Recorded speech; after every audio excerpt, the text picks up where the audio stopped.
Good morning, Alex Korbiniki, Darth Tyron, and Dakota. What's up?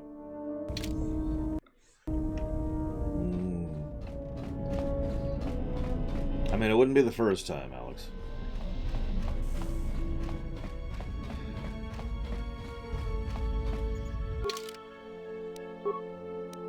So, to Dantooine, which is up there. There we go.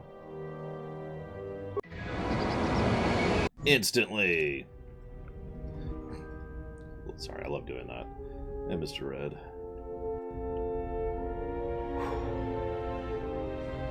Sorry, a little out of breath. I wanted to squeeze in a quick exercise before I started, even though I was running a little late, which is why I'm late. Sorry, guys. Yeah, what do you want? I want everything. The Republic is a stagnant beast that had been killing its people for years before the wars began. Were it not for Revan's strength, the Republic would already be dead. I mean, you're awfully complimentary of Revan, considering she almost destroyed your people. Only Revan was worthy of our respect. We swept through the Outer Rim without any opposition until Revan assumed command of the Republic forces. Only then did the battle turn. But as you know, only a handful of Jedi fought, while the others cowered in their halls, afraid to meet us head-on.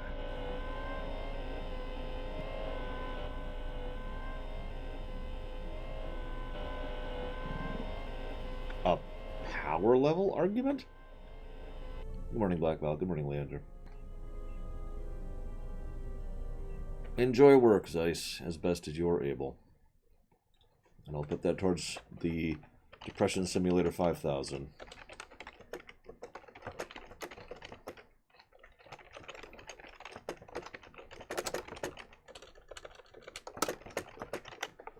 Thank you, Dream Whisperer. And thank you, Zeiss. Very much appreciate both of you.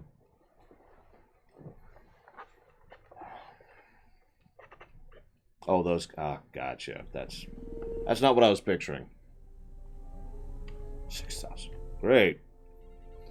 Can't wait to kill myself.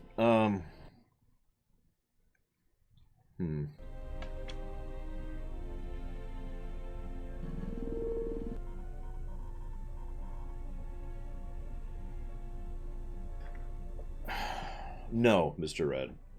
I'm trying to think of the Jedi who started the Sith. And they all have dumb, stupid names, so I'm having trouble remembering. Does anyone remember the first Sith Lord? It was the guy who went to the Sith, the species, and was like, hey! And then founded, like, a dark side religion amongst them. That was a while ago at this point. Even at this point in history. Also, we all know the Borg would win. No, I'm kidding. Was that a Junta, Paul?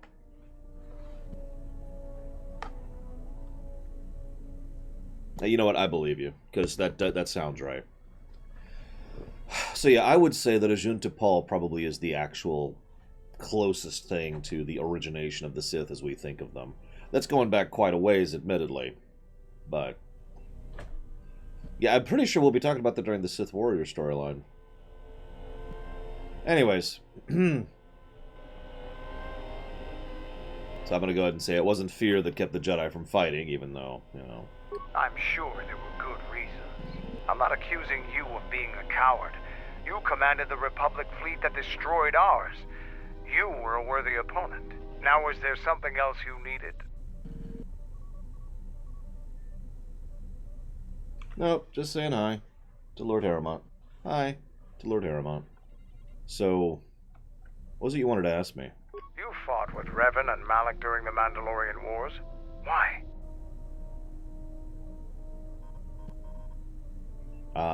We were screwed and I had to help. We'd never faced Jedi before, and didn't know the threat they represented. You've always been in the Jedi Order.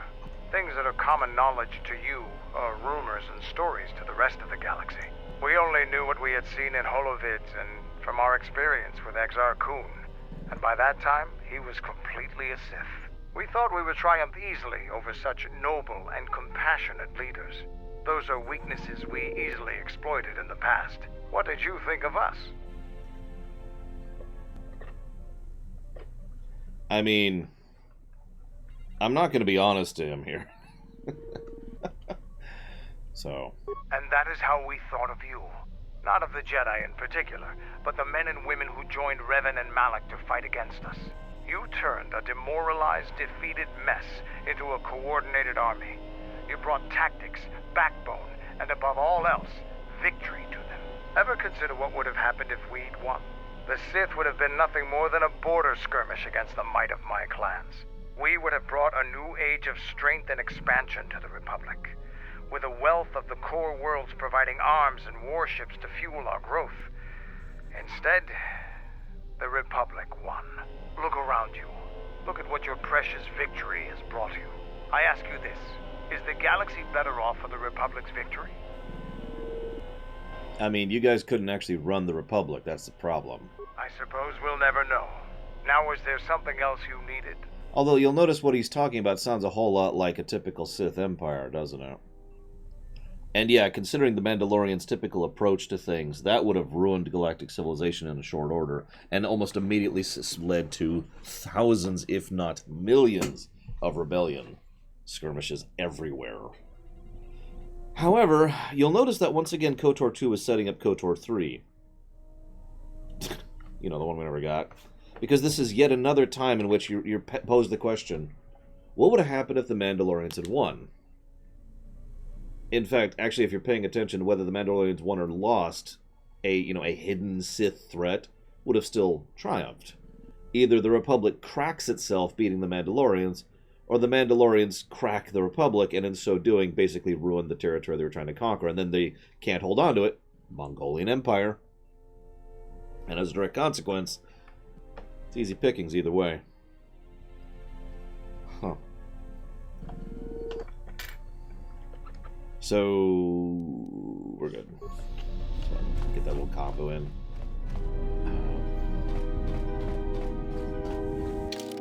Quite possible, Leander. So I'll take my power team here.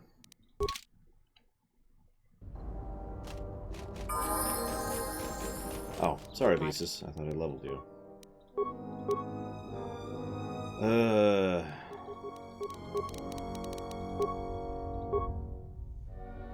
So she's got that. Let's go and grab that. Life is yours.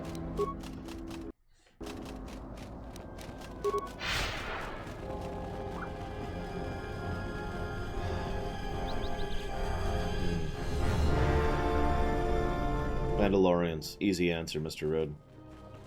The Mandalorians practice a form of enslavement recruiting and butchering. Caesar's Legion treats women as property and practice chattel slavery. No contest.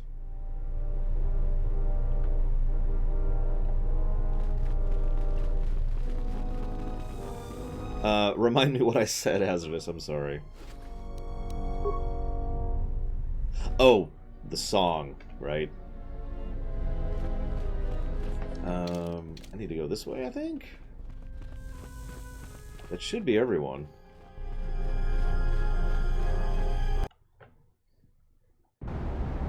Yeah.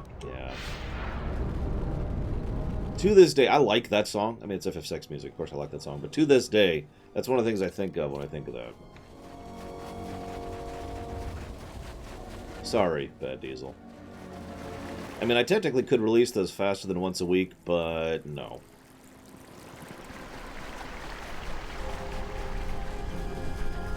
That's actually a tough one, Lord Harriman.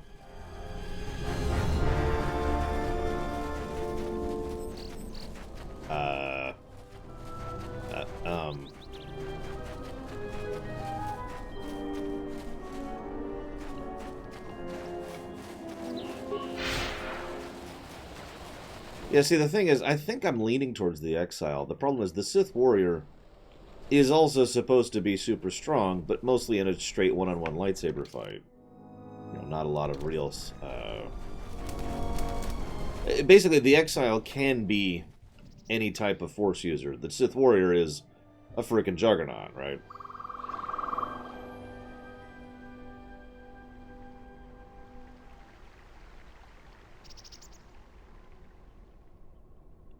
I'm not sure, Lord Harriman. That might be pretty even, honestly.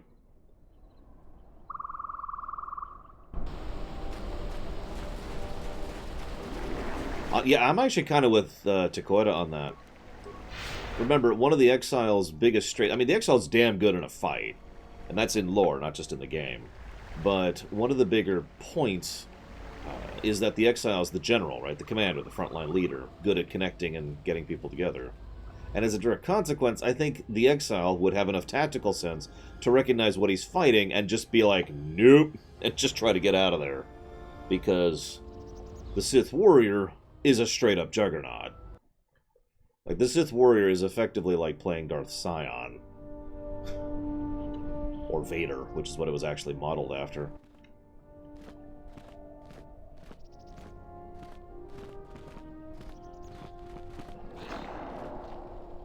So, who's ready for the beginning of negatives? Because we've officially hit the final act of KOTOR 2, and it's going to start falling apart hard. Remember all those Jedi Masters we met? You know, Vrook was pretty cool. Even for Vrook was pretty cool. The guy in Nar Shaddai's name I'm not going to bother trying to pronounce, he was cool. You know, Kavar was awesome and had our back the entire way. Even trusted us and was like, yeah, no, you got this, buddy. I want that to be in your minds for this upcoming scene. It's very important to me that you remember how they've been acting to us the whole game, okay? Just walks by the handmaid and visas. It has been some time.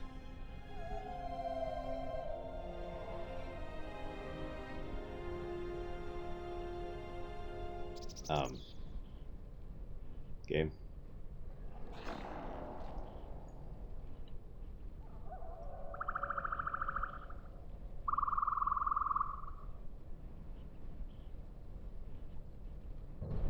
The years have not been kind to us both, it seems, but perhaps now they will see the truth at last. At last. It is not as it was. But perhaps that is for the best.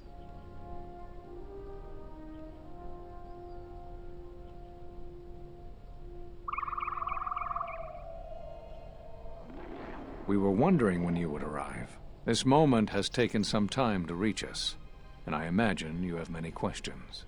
Or perhaps you've come for revenge. I've come to kill you all. I like how we could pick that now with, like, super light side. But no, why'd you cast me out? We cast you out of the Order because you followed Revan to war. There was no other reason. No, there was another. You had become different somehow, changed. The war had changed you.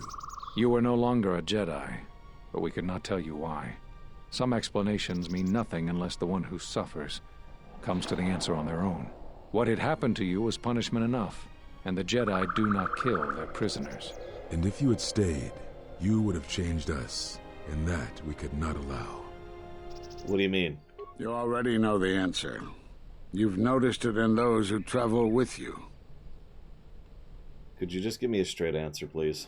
Have you noticed that when you act, others follow? Those that travel with you. They follow you, without question, without hesitation. Against their instincts, and sometimes against their sense. It is because you are a leader, but that still fails to grasp the meaning of what I'm trying to tell you. Please explain? It is not an easy thing to explain. Surely you are familiar with force bonds. It is the bond that develops between apprentice and master when one truly understands another. It is developed over time through understanding of each other. Yet you do it so easily, and we do not know why. You make connections through the Force, and it resonates with those who travel with you. The resonance is even greater when they, too, are Force-sensitive. Your actions affect others more than you know. You draw others to you, especially those strong in the Force. When you suffer, their spirit echoes it. And when they are in pain, their pain becomes yours. Uh-huh. I mean, sure. Sorry, moving chat a little bit. How did this happen? We do not know. But it is not the first time you felt the weight of so many lives. And that is why the Mandalorian Wars echo within you still. Saw those deaths at Malachor. We did not cut you off from the Force. You were merely deafened to it. because of that last battle of the Mandalorian Wars. The screams of countless thousands, Jedi and Mandalorians, crushed by the planet's gravity, annihilated. Their lives still scream across the surface of that dead planet, and within you. To hear the Force over such pain, it is not possible. It was too much for any Jedi to endure, and it is a wonder that you did not die there when thousands perished. All those you had fought with and struggled with. You cut yourself off because you had to if you were to survive. You had hints of it in the war on Doxon. Malachor was simply the final blow. You were deafened. At last, you could hear. You were broken. You were whole. You were blinded.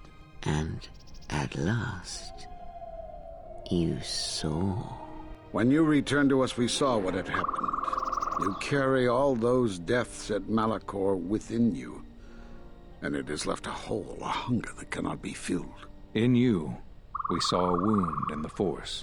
In you, we saw the end of the Force. But that makes no sense. I can feel the Force right now. Yes, you can feel the Force, but you cannot feel yourself. You are a cipher, forming bonds, leeching the life of others, siphoning their will and dominating them. It is the teaching of these new Sith to feed on others, on other Force sensitives. They are symptomatic of the wound in the Force. You are a breach that must be closed. You transmit your pain, your suffering through the Force. Within you we see something worse than merely the teachings of the Sith. What you carry may mean the death of the Force, and the death of the Jedi. Right.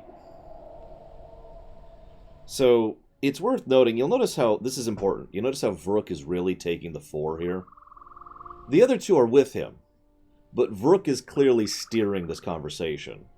I think that's deliberate, because I've always believed that Vrook was the one who was able to convince the other two of what he's about to do. So you think.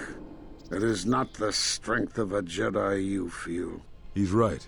It's all the death you've caused to get here. You feed on it, and you grow stronger.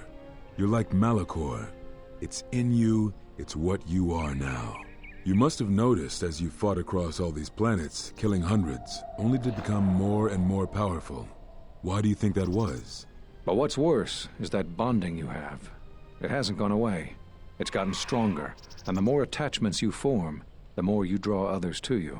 And that is why you are a threat to us all. But, what do you mean? What if other Jedi went to war as you did, suffered the same events, and emerged as you did? What if there was a crucible that trained such Jedi to consume and kill? For you, Malachor was that crucible.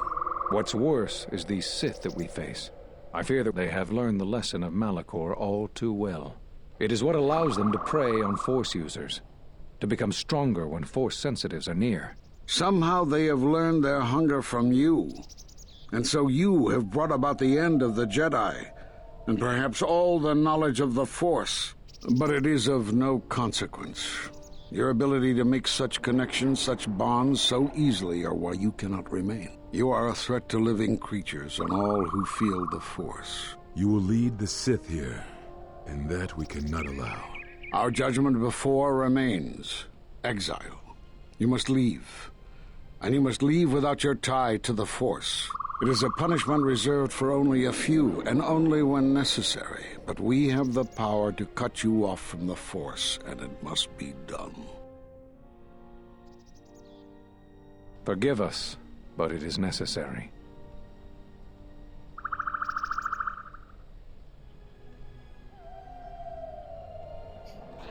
For the record, in response to Alex's question, we are full light side, and we have been almost universally a good person the whole time. Like, regardless of light dark, we have been good this whole playthrough. Do not be afraid. You shall feel no pain, but this must be done. As long as you feel the Force, you are a danger to those around you. Enough! Step away from him. What?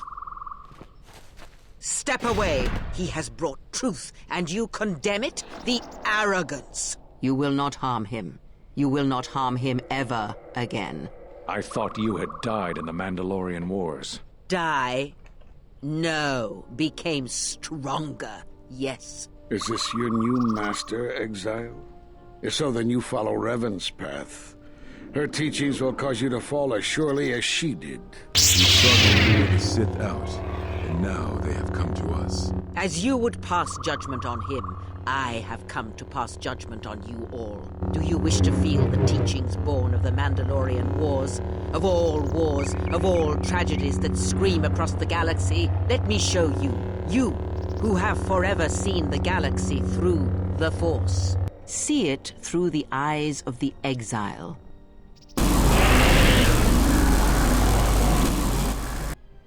How could you ever hope to know the threat you face when you have never walked in the dark places of the galaxy, faced war and death on such a scale? If you had traveled far enough, rather than waiting for the echo to reach you, perhaps you would have seen it for what it was. There is a place in the galaxy where the dark side of the Force runs strong. It is something of the Sith, but it was fueled by war. It corrupts all that walks on its surface, drowns them in the power of the dark side. It corrupts all life, and it feeds on death. Revan knew the power of such places, and the power in making them. They can be used to break the will of others, of Jedi, promising them power and turning them to the dark side. Did you never wonder how Revan corrupted so many of the Jedi, so much of the Republic, so quickly? The Mandalorian Wars were a series of massacres that masked another war, a war of conversion, culminating in a final atrocity that no Jedi could walk away from, save one. And that is what I sought to understand. How one could turn away from such power, give up the Force, and still live. But I see what happened now. It is because you were afraid.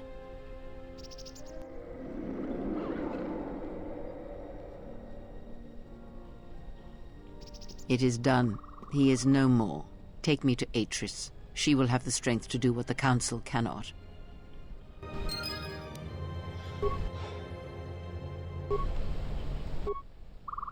The Master is dead, drained of life. His body is worse than lifeless. It's like an absence of the Force. So she didn't really cut them off from the Force. She ripped all of the Force out of them. Basically, imagine a vampire who doesn't stop drinking. That's the simplest way to put that, I think. So, they're super dead.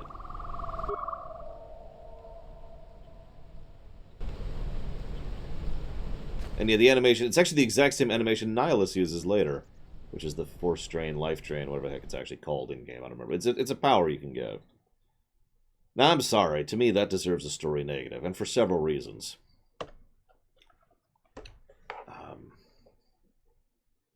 Yeah, no kidding, Bad Diesel. First of all, no matter what you do, that scene plays out pretty much identically.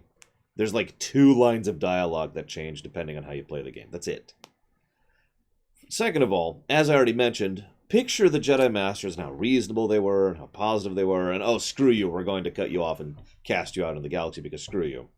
Third of all, there's a fairly large amount of cutscene incompetence going on involved. Fourth of all, Kreia just shows up and instantly one-shots them, which, I mean, Kreia's power is insidiousness. I'm not sure she could just take on 3 armed Jedi Masters in one shot without even trying, but let's just skip over that for a second.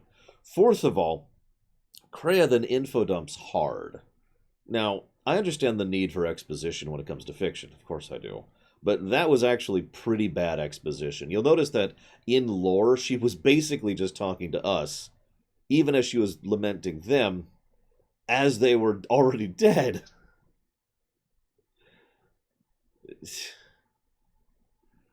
Like, it's basically the audience, or the writer was like, okay, I need to get this information across to the viewer, to the player. And so she just kind of talks for a minute, right? I mean, Lord knows she's the queen of monologues, but that was very bad timing and not very well written on top of that.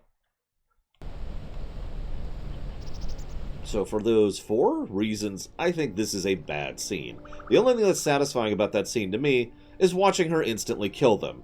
I know I just said that was a bad thing, but I will freely admit it's still very satisfying. Puh. Anyways, hang on, one last one on Brook himself. Puh. Alright, moving on. Brook's dead. He's staying dead.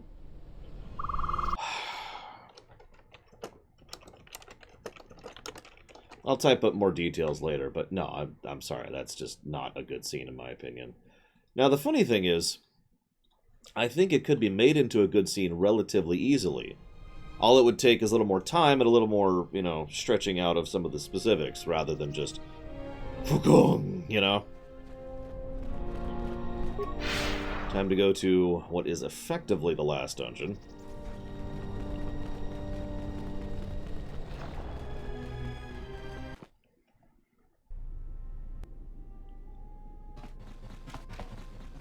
Oh god, don't say that, Mike Romano. Hey, Atten. How are things? The handmaiden took her. She thinks Kreia killed you. But Kreia didn't do that. Of course she didn't. It's a lie. Another lie. The only thing that matters is the handmaiden believes it. And she's gonna react exactly how that old witch hoped she would. That's why she wanted the handmaiden on board, you know. So she could use her to reach the Telos Academy whenever she wished, without needing the access codes. Right. Yes, the handmaiden knows who she is now. She'll take her to Telos, and Atris will do what she'll do to anyone she thinks is a Sith. Atris will execute her. Yeah, she will. If she can. We need to go to Telos. That's what I was afraid you'd say.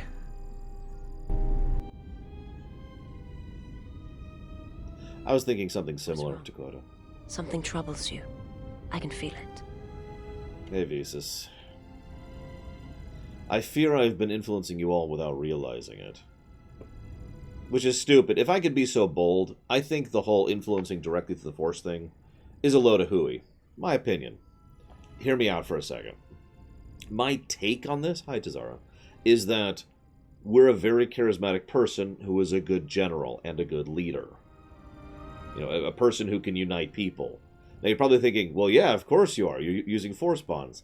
Except everything indicates that the Exile was like that before Malachor 5. That the Exile was already capable of getting people to follow them and being charismatic and influencing and blah, blah, blah, blah, blah.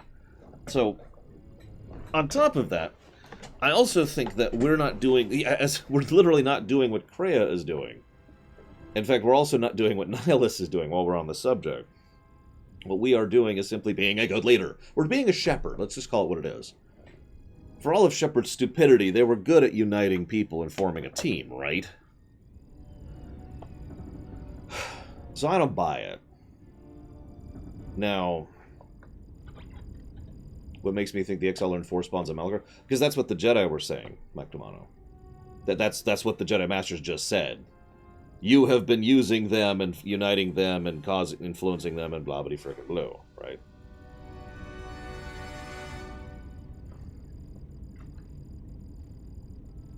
Yes, Kate. Anyway, so I'm going to say I fear I've been influencing you without realizing it. I do not understand what you mean. Why are you following me, Visas? I would die for you. When I tell you my life for yours, it is my choice. And if there is an ending between us where my sacrifice can save you, it will be because it is my desire, not your will. But what if the Force is just controlling all this? I simply do. That's not And what sometimes there is no reason that can be given. What did you learn within the Jedi Academy?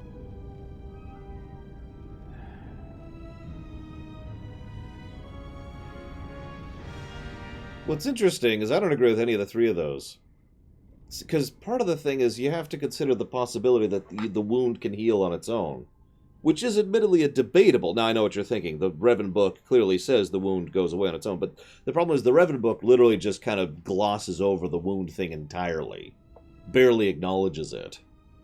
However, it is entirely within possibility that someone can recover from a wound of the Force, for the exact same reason someone can recover from losing their leg. Because you can recover from that. You can adjust, or adapt, or move on, and you'll always have some kind of part of it. It'll always be a part of you. But you can get to the point where it's not an active problem, right? Speaking as someone who lost the use of my leg for months, took me over 1.5 years to learn how to walk properly, I can attest to that personally. Granted, that's not as bad as actually losing my leg, but you get the point, right? And yeah, as Dakota points out, the fact that we have been directly confronting and facing our past on multiple fronts, it's worth noting, has probably helped us to actually heal. Right? And yeah, as Alex points out, you lose your leg, you can get a prosthetic. We have friends. And I know that's an old cliched story, but god dang it, I like that old cliche story when it's done properly. And in my opinion, this story actually does a pretty good job of it. We have a reason to give a damn about most of the people around us. And most of them have been given a reason to give a damn about us depending on how we play. And the ones who haven't been given a reason to give a damn about us have been forced into it by Kreia. So, you know, that's neat. Happy Friday, Readless. But yeah, exactly, Mandekta. We adapt. We are human beings. That is literally what we're the best at, is adapting. Sorry, I forgive me for going off on this, but this kind of irritates me a little bit if it's not obvious. I'm recovering. But if I die, tell my wife I said hello. So anyways, so I'm going to go ahead and say the lie here, which is I am a wound in the Force and I will never heal. Then that is the danger of their beliefs. They do not understand you, what it means to be human, to lead. The feelings I have for you are because of what I see, what I hear in your voice. All that tells me you are a natural leader. I follow because I believe in you. I would die for you because I believe in you. And where they look at you and see the death of the Force, I look at you and see hope for all life. I look at you and see that perhaps a life untouched by the Force is not the punishment it is believed to be. I will understand if you feel you must go on alone. But I ask that you do not. Instead, take strength from your connection to others. Do not forsake them as you did in exile. All right.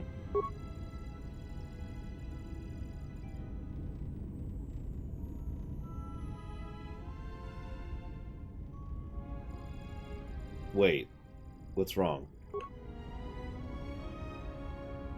He awaits you at Telos.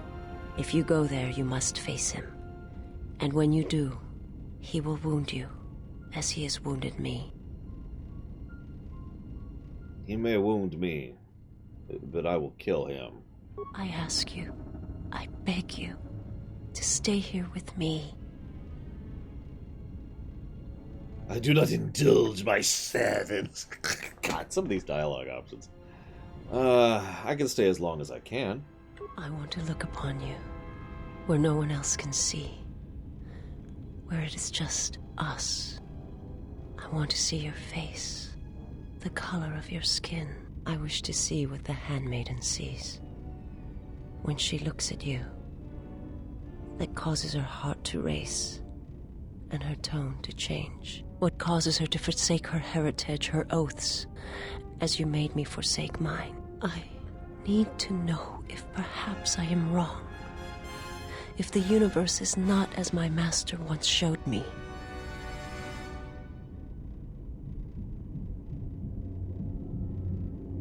I mean, the universe is not just as our eyes make it out to be. You know this more than anyone else.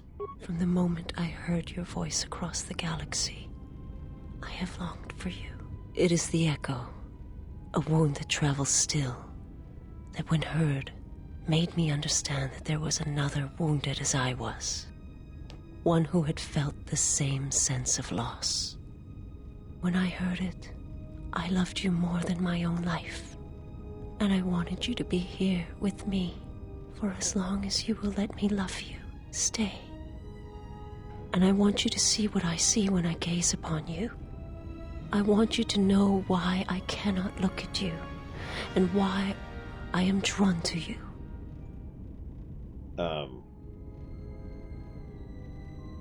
If I do, it will weaken me. What kind of option is that? You know, considering the nature of how advanced cybernetics are in this setting, it's entirely feasible she could literally get cybernetic eyes. She's not even in the book. She just gets abandoned like every other character. No, whatever.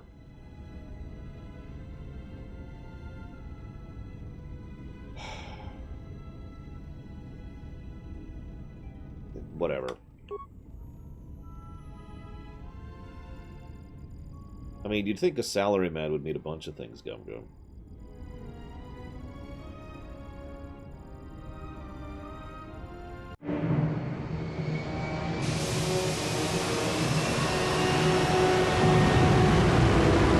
We'll let this one play because we're going to the actual, you know, last dungeon.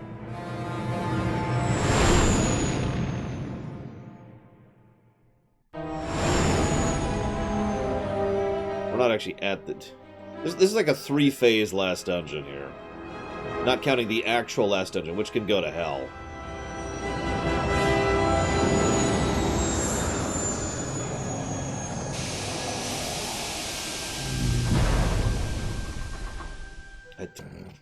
All I said, Gum Gum, was that a salaryman would describe many things, not just an office worker. Who is there? Who I am is not the question.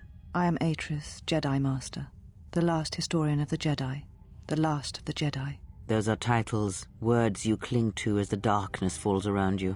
You are that which has attacked the Jedi. You are Sith. Sith is a title, yes, but like you, the title is not who I am. It is not what I believe. For you, it is different. Know that there was once a Darth Treya, and that she cast aside that role, was exiled, and found a new purpose. But there must always be a Darth Treya, one that holds the knowledge of betrayal, who has been betrayed in their heart, and will betray in turn. You have bathed in the knowledge of the Sith, but there is not enough truth in such teachings. But it will be a step for you. How did it happen? Search your heart. It was never battle that called to you, never battle that caused you to fall. Alacor 5 has touched many things, and it casts its echoes still. Why did he betray me? You betrayed yourself. Do not blame the exile. And unlike you and I, there is still a chance that one may be saved, the one that you cast out. Where is the exile? I had thought... Oh, he will come, but it will be too late to save either of us. It is such a quiet thing to fall, but far more terrible is to admit it. And I'm sorry, that's actually my favorite quote in this whole game right there. God, I love that quote. Your mistress awaits. She has much to share with you.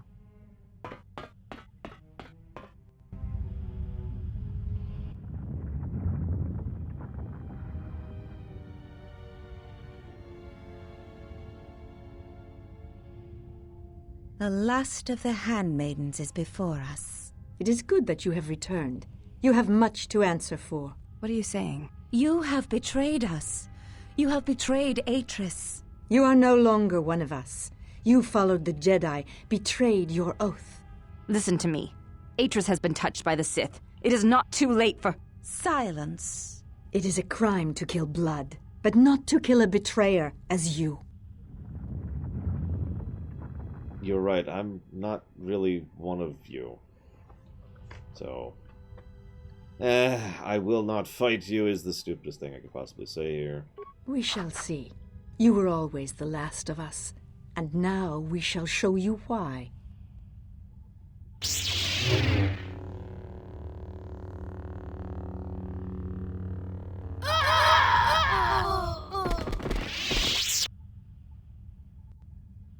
Love that look around animation, it's so stupid. Where have you been? You have been absent so long, I feared for your safety. Were you with the exile all this time? Mistress, as you commanded, I... Commanded? Did I command you to consort with him? To follow his teachings, to betray your oath? Mistress, I do not understand. Of course you do not, but you will learn. Well, that's the thing that just happened.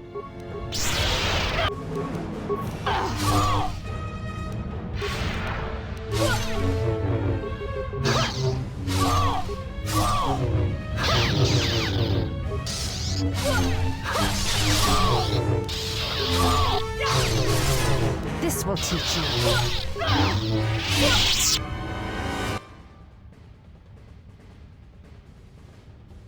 Enough. Did you have feelings for him? Did you touch him? Did you look upon him with love? There is no love in that one. He is a shell, devoid of emotion. All that he was died at Malachor, and he dies there still, as he should. Hi. So, one exile has arrived to save another.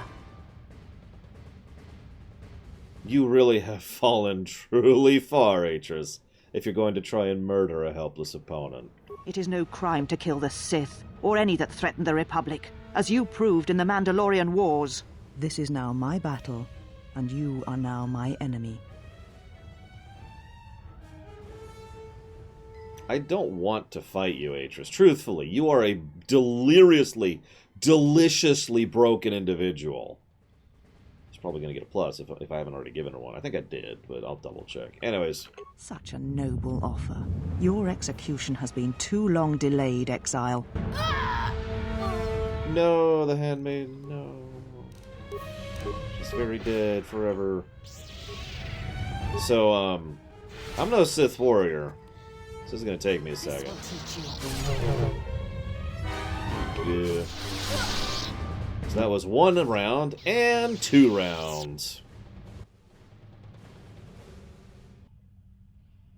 Yes, Atris is actually insane, I think.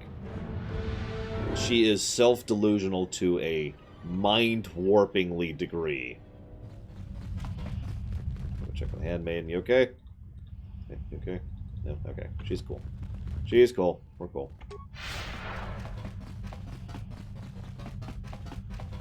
Hey look, a bunch of Sith holocrons. You said you would come here to this place. If you think you can defeat me here, you are wrong. All this collected knowledge, all these teachings of combat and the Force, they're mine to command. And if I must use it to end you, I will. Surrender. You need not die.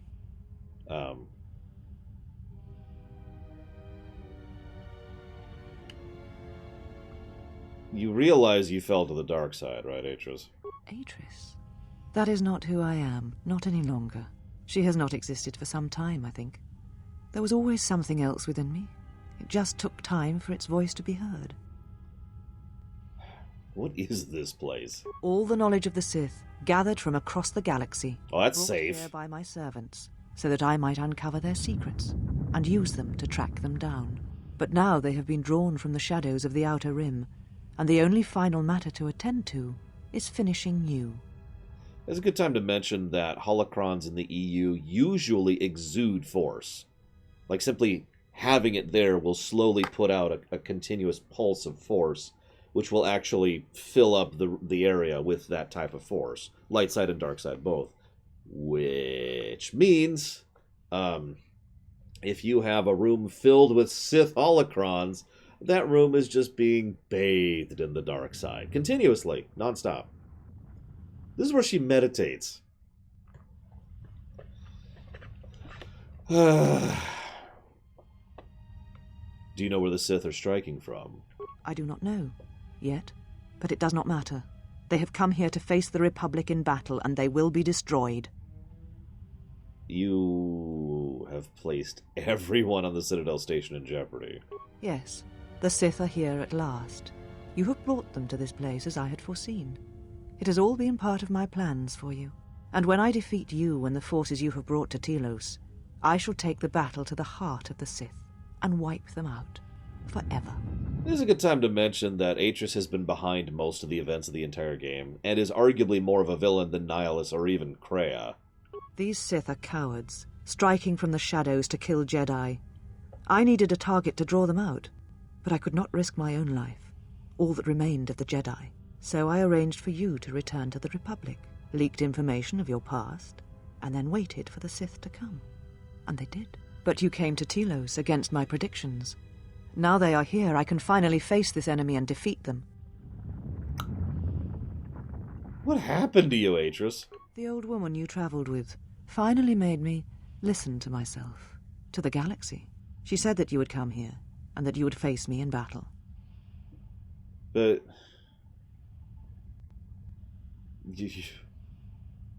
we really don't have time for this, Atris. Yes, the Sith are here at last. And when I defeat you and the forces you have brought to Telos, I shall take the battle to the heart of the Sith and wipe them out forever. Yeah, so you remember Qatar? The planet that got eaten by Nihilus? Who do you think called Nihilus there? Now here's the funny part. By all accounts, she did so because that would be... it was bait. You know, she would lure the Sith out and then she could destroy them, right?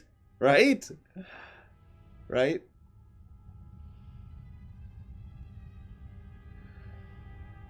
So, obviously what happened was a few million or billion people, I'm not actually sure, all died, along with the overwhelming majority of the remaining Jedi in the galaxy, including most of the major Jedi Masters. So, yeah, that worked out well. Good job! Look, I really don't actually want to kill you, Atris. You are a deliriously broken person. Surrender to you, never. Let us end this. Okay. So, I know how to use a lightsaber. Kill me. End this. Unlike you, I'm not interested in killing a helpless opponent. I did not expect mercy from you, here at the end, after all that has happened between us. Listen, this is why I am not you. If you will not kill me, then what will you do? Actually, I was lying. Prepare to die. Now, where the hell are the Sith striking from?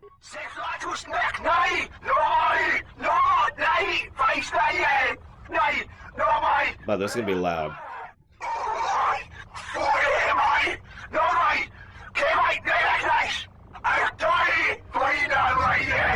You always knew where they were striking from. You always knew. These Sith are spawned of you. Spawned by the Mandalorian Wars. All those deaths. All those Jedi. Their power is to feed on life, until nothing is left except a hollow galaxy, echoing with the screams of the Jedi lost to us. So that's where Kreia went. Yes. I had thought she was awaiting me at that place, but I see now that she lied. It was not meant for me, but for you. She has gone there. She is waiting for you to travel to Malachor 5, to finish what you started. What I started? Yes. You are an echo in the Force. A hollow space where it has been wounded. It takes a great act of destruction to create such emptiness.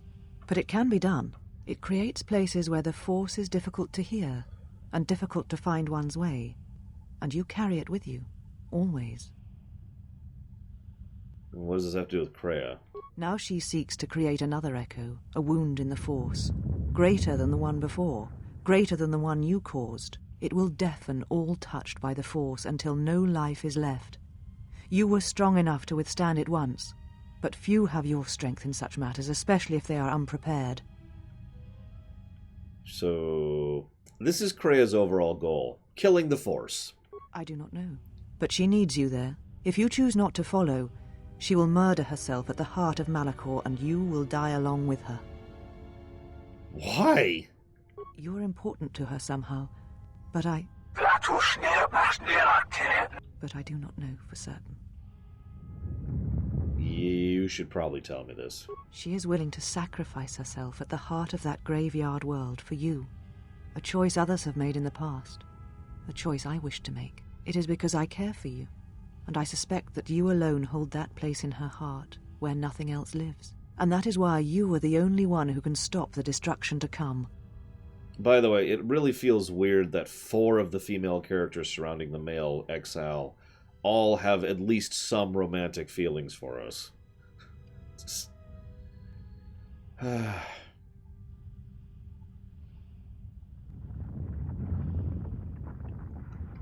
And what will you do with me now? Abandon me here on this dead world, or end my life as I wish to end yours?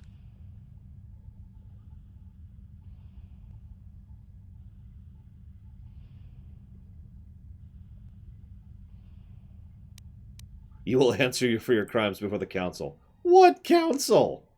There is no council. In fact, there's literally no Jedi Masters left as of this point in time, unless you count us. And you certainly don't count her. I'm going to take this option because it gets a better response from her by memory. I will do nothing, except tell you that I'm sorry. I did not realize the Mandalorian Wars would hurt others that had known me and cared for me. It does not matter. Not now. It is what I did with such pain that caused the wound. But I thank you. Leave now, while you can. Save Telos. Save the galaxy. Save yourself. You came for me. I thought I had lost you. I mean, I was a little late, but, you know, better than never. Better late than never. Kreia. She said the council had ended you. And all along, she was one of those who had sought to kill us. I agree, Dirk. I mean, from a distant perspective, I can see how a light side exile of either gender would be very appealing to people. I mean, brave, heroic, courageous, charismatic, intelligent, strong, very powerful in the Force. I mean, I'm with it. I get it. Cool. But, like, really? Anyways. When I heard her say that you were dead, I failed you. I let my emotion run through me, and I acted without thinking. I wanted to punish her, hurt her, see her answer for what she had done to the Jedi, for leading you to the Council. Yeah, healthy looking. That's also true. I mean, this is the appearance that I usually pick for my exile, but, like... we see what Mitra Surik looks like. Or Mira Surik, or how do you say your stupid name? By the way, Cord, I don't mean to be presumptive, but if I was to ask for your help in procuring some cosmetics in the tour run, would that be possible? If not, that's fine. I'm just asking. I can drop real money on it if I need to. So... I'm lucky for her I don't die easily. You'd wreck half the galaxy in revenge. Of course. Forgive my display. I am the last of the Handmaidens no longer. I am Brianna, disciple of the last of the Jedi, and the one who will stand with you against all enemies who face us. Then let's friggin' do it. There's the Ravager. Which shouldn't even be operational. I just already said that. It's a cool idea, but it's stupid.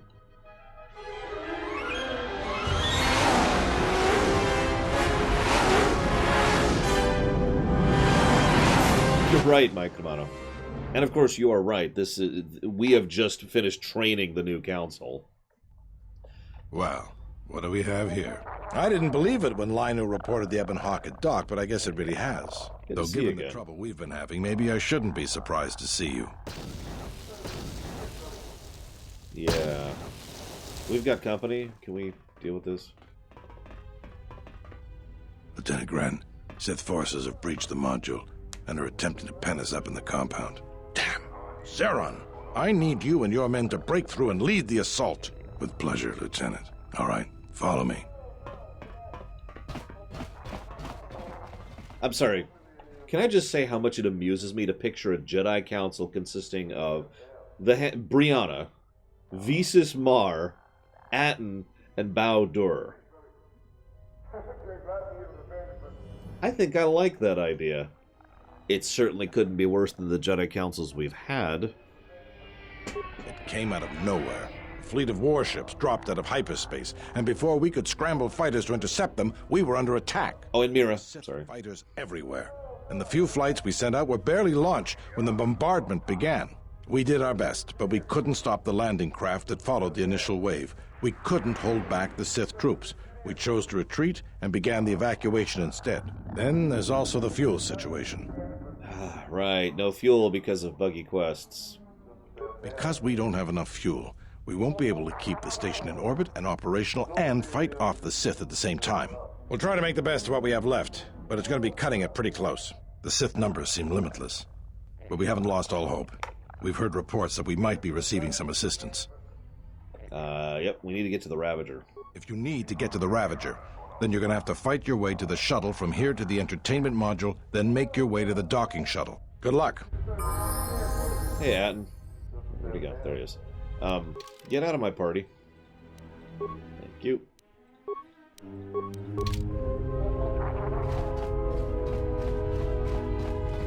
One last time, for old time's sake.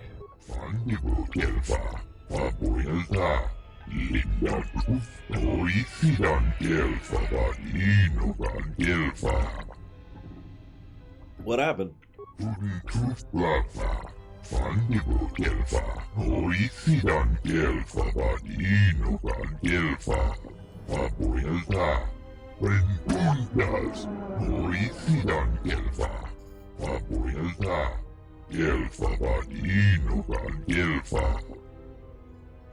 Oh my gosh. You should get the heck off the station, Jodo.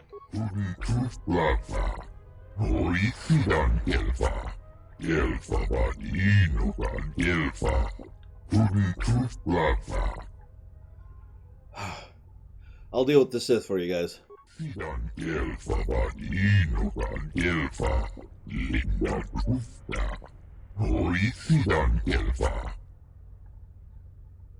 I got you.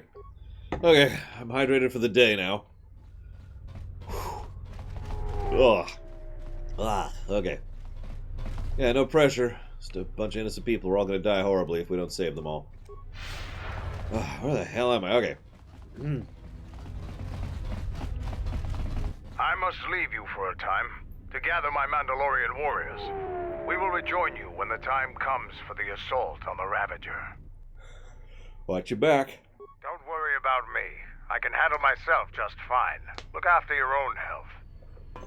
Yeah, it's time to cast lightsaber to face. A lot. All right, men. The Sith are trying to hold us up in this compound. We need to break through or our reinforcements won't be able to move out. Now let's punch a hole in this Sith barricade.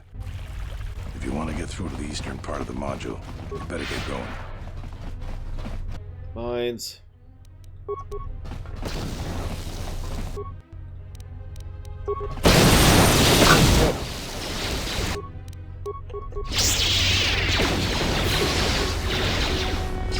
Come on, game.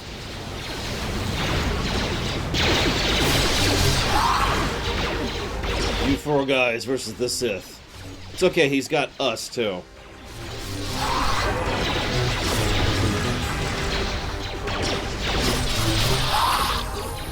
You know, this is completely off topic, but I wish it's covered the idea of the Jedi being Force multipliers more often. Clone Wars kind of covered that. KOTOR 1 kind of covered that. Oh, I know, Leander. I will freely admit, the first time I ever sat down to design a Sith Lord, Darth, the first way I designed it was to have them have telekinetic lightsabers just like Kreia. Because that's just such an awesome idea. Thank goodness you're here. We just can't seem to make any progress against the Sith line. After they established their position, they brought out their turrets. They've been devastating our numbers. We managed to take a few out, but they just keep unloading more of them to replace the destroyed ones. It's up to you to help us throw them back. We gotta get them cleared out of here, and then we're ready for one last charge. So they're using the Darth Malik approach to tactics, I see. I got your back. All right. Everyone provide covering fire for the Jedi, then advance on the Sith positions. We'll be right behind you. Good luck. Well, the original idea was basically, you know, Kreia, like I just said, but then I started thinking about it, and you're going to make fun of me for this, but Darth Theod actually doesn't use a lightsaber at all.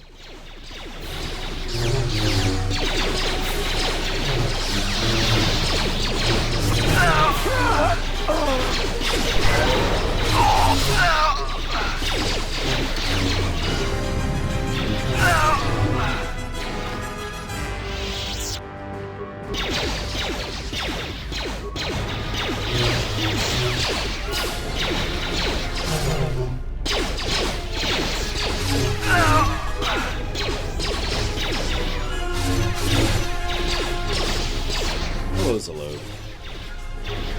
Sorry Sorry for my horribly unfair request. I apologize. Now that I have you here and I can explain a little bit, part of the problem was that I found that actually manually updating multiple sheets like that was proving to be more problematic than I thought and took way longer than it should. I already talked to Shadow Machine about it, and I'm sure Darth Tyron is filled with violent hatred towards me, so...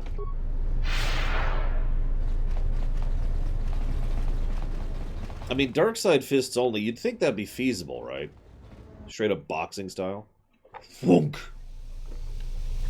Or even kickboxing style. Well, I'm not dead. I guess that's something. I got hit by a grenade. I just barely missed the whole blast. Ugh. Plus, like I said, look, that'll give me the chance to alter those, you know, the funding level at will in the future. So that'll be nice. Where are your squad mates? They're moving ahead towards the TSF office. It's tough going, though. The Sith, they seem to be everywhere. Hey, little pixie nerd. Stay here. We'll get you a medic. That's a lot of ifs, but that's my only hope. Good luck. Yeah, it's that... Exactly, Mendekler. Imagine channeling just enough Force Lightning... No, Darth Tyron. Around, like, your upper arms, basically. From elbow to fist. So there's just... Right? And then just... Wham! I mean, at that point, it's basically the equivalent of what D&D monks can do. Magic unarmed damage.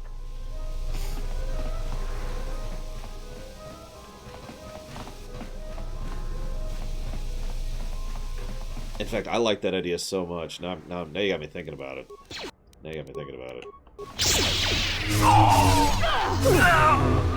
I shall make this one see. Change file name prefix for vault target? So, priority lists .50? Para example?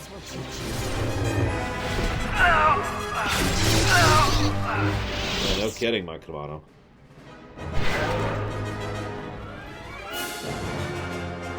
Using a wand.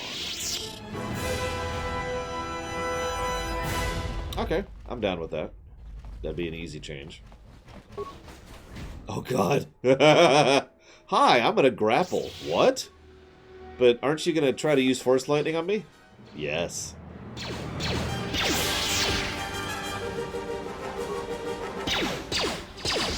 Hello? Game? Game!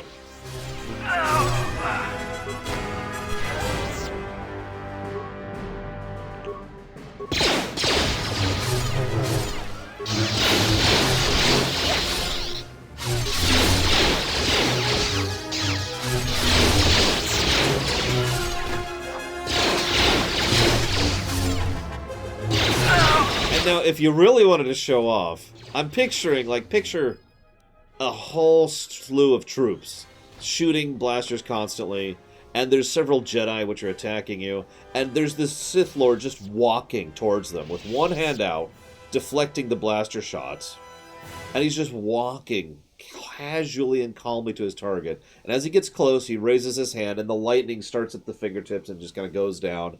And then he just calmly lays two fingers on his target and then just erupts all over their body. Thunk! And by that point, the soldiers are like, put down their weapons. Sith Lord just walks out. I don't know, Dakota. I really don't. Especially at this point in the story. I suppose this is supposed to be the remnants of Korriban.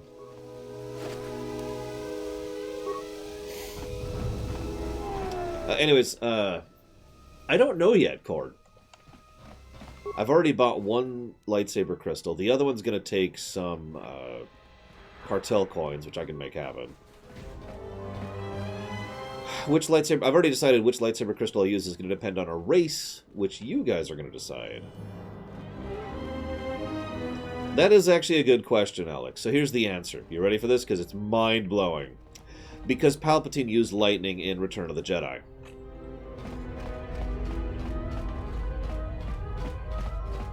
We will join you in the assault. These rank-and-file soldiers will do you no good aboard the Ravager.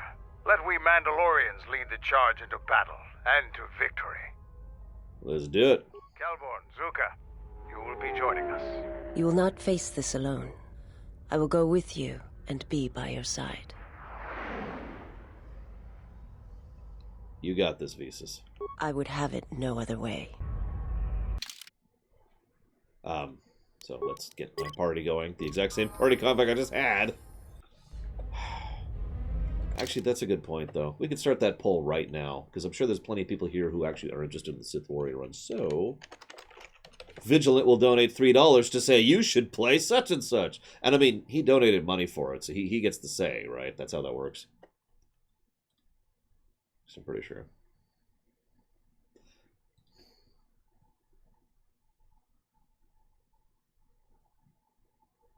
I mean, look, Gum Gum, sex is great, okay?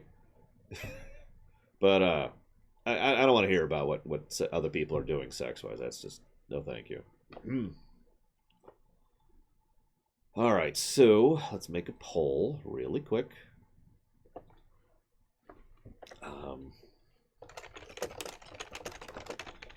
This is actually going to be a very simple poll. There we go. This is going to decide the gender of our Sith Warrior. And I'll go ahead and throw up the voot. Whoa! There we go. We're cool. We're cool. Threw up the voot thing.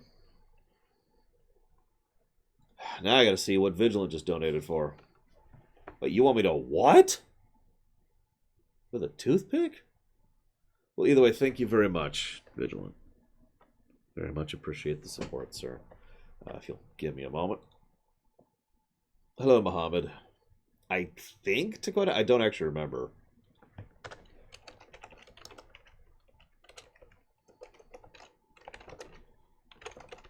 But I think so.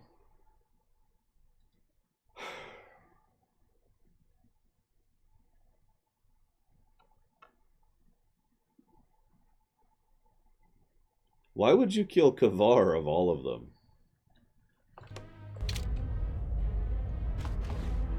Every website in the frickin' universe demands cookies. It's actually stupid and wrong if you want to think of it from a technical perspective. The actions that most websites do not demand cookies unless you get into the ad revenue side of things, which is the only reason that most sites require cookies. No, this is just how I like to stream. I like to present myself in a pseudo-professional manner because this is my job and I take it fairly seriously. But that's all. It's just being professional. Thank you very, very much, Loner.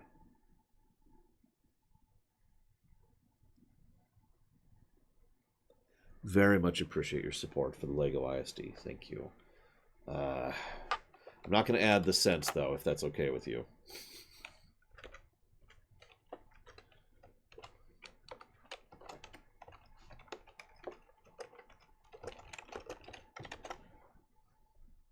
I'll take that as a compliment, Get Judas. Are your preparations complete? Yes.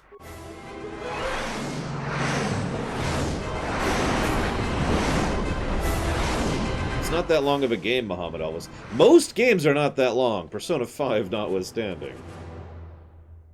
Most RPGs aren't actually that long, which is another reason I push for that. Hey, Tobin. Sir, oh, wait, no, Sith that's ours. warship dead ahead of us. It's attacking Citadel Station. Let's close the trap. Concentrate all fire on the warship and deploy red and blue wings to engage enemy fighters. Sir, at this distance, our weapons will barely scratch it. We can't hope to match its firepower, but we need to draw it away from Telos. Notice the missing skybox. If it keeps firing on Citadel Station, the station won't be able to maintain its orbit. I am aware of the situation, Lieutenant. I do not intend to lose Telos twice. And I know that ship.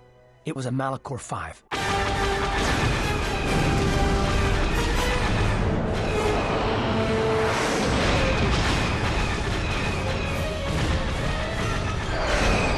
As usual, Ravagers are gargantuan ship for no reason.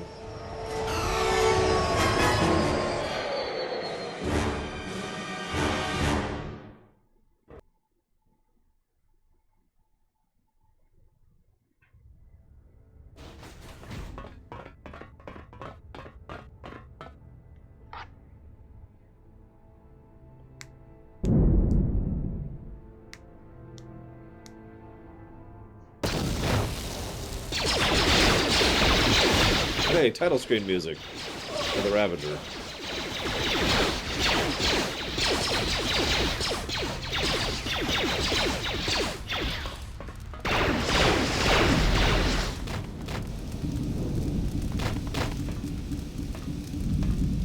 Damn it, Canderous. Well, that does sound astonishingly stupid, Alex.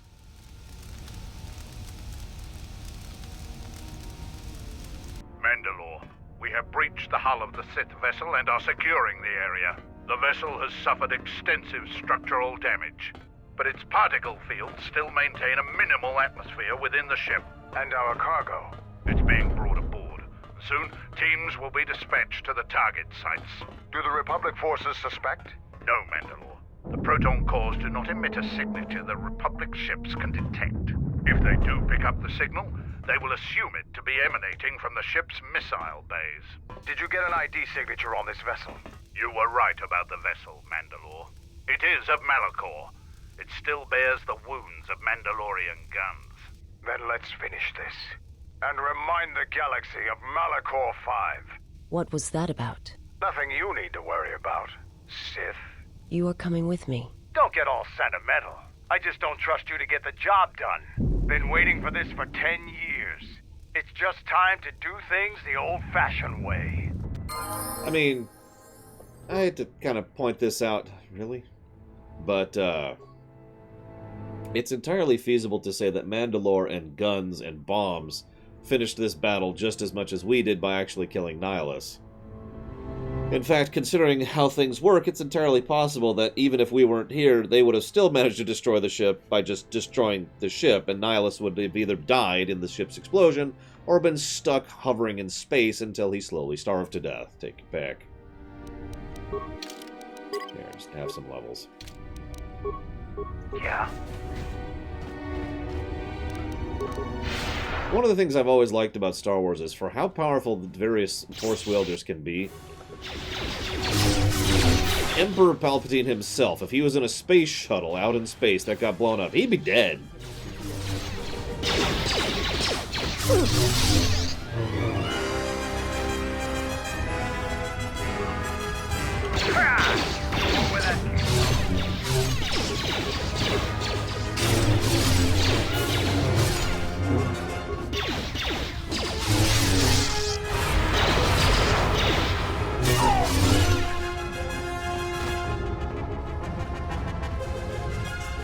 Yeah, Vader is actually at his most vulnerable when he's out in his TIE fighter. His TIE Advance. That always amused me a little bit. But it's appropriate in its own way, isn't it? I shall look. Where that came from.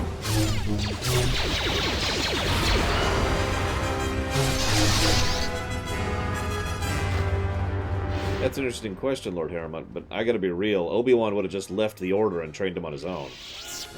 He made that pretty clear. You've reached one of the target sites. Place the proton core, prime it. Then give the signal, Mandalore. Arming signal received, Mandalore. The proton core is active. We still need to set 3 more charges.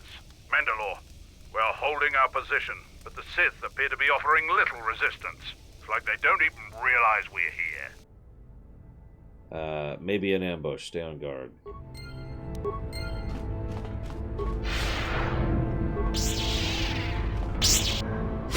He would have trained Anakin. Now, I'm going to go ahead and reveal some of my anti-Jedi Order bias here. I'm pretty sure that an Anakin trained outside the Order would have actually turned out better than the Anakin trained inside the Order. Especially since it would limit his connection to Palpatine directly.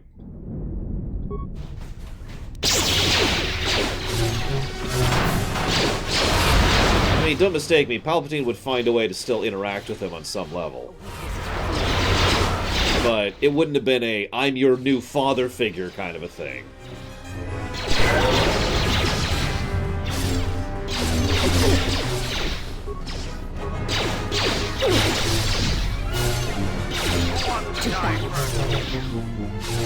I'm sorry, Zalok. I'm horribly biased. Death to everything. We're okay. We're okay. We're cool.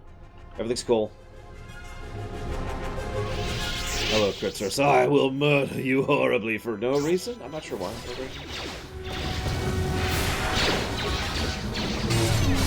Why do you want me to kill Kritzers? I don't understand. Here, let me keep killing these people real quick while you explain this to me. But yeah, I think things probably still would have gone in a similar overall fashion. But I think it would have been better.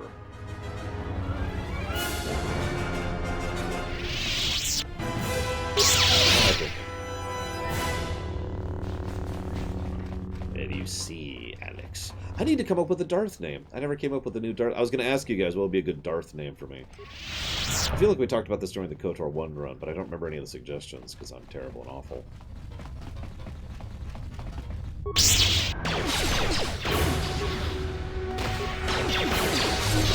That's an interesting question. The only way Anakin would have gotten involved in the Clone Wars is if Palpatine personally interceded on his behalf. Which he probably would have. We do not approve of Anakin being part of the Clone Wars. I have used my executive powers to ensure that Anakin has a place within the Grand Army of the Republic. Darth Ald. Darth Dark Doom.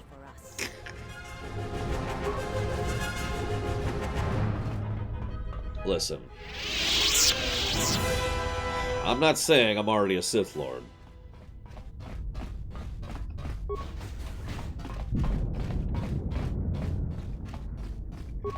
But no, seriously, it would actually not have been hard at all for Palpatine to basically be like, join my new army. This door leads to my cell. I had forgotten.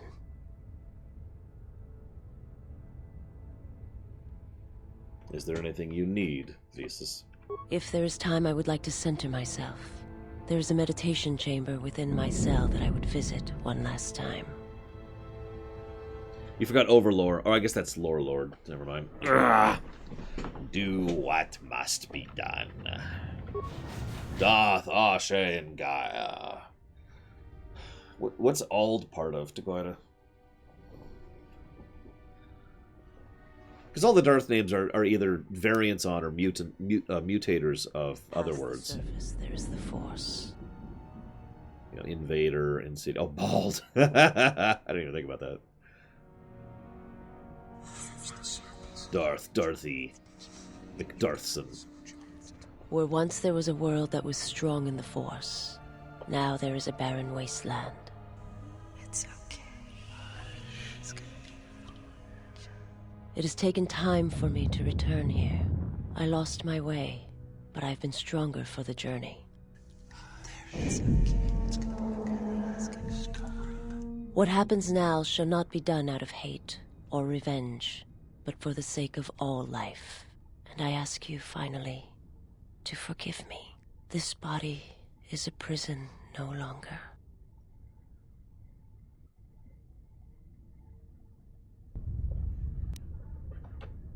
Visas has come to terms with the death of her world and calmed the hatred within herself. She has been given a bonus to her force points. Woo! Character growth and stat bonuses. Win-win.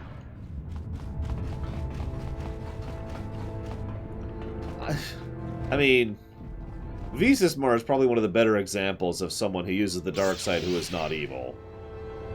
She is a supremely not evil person. She has like 3 or 4 evil dialogue interactions in the entire game.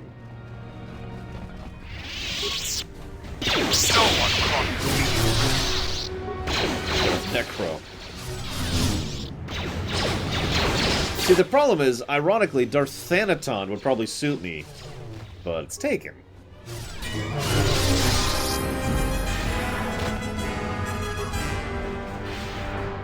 Yep, not ready for that yet.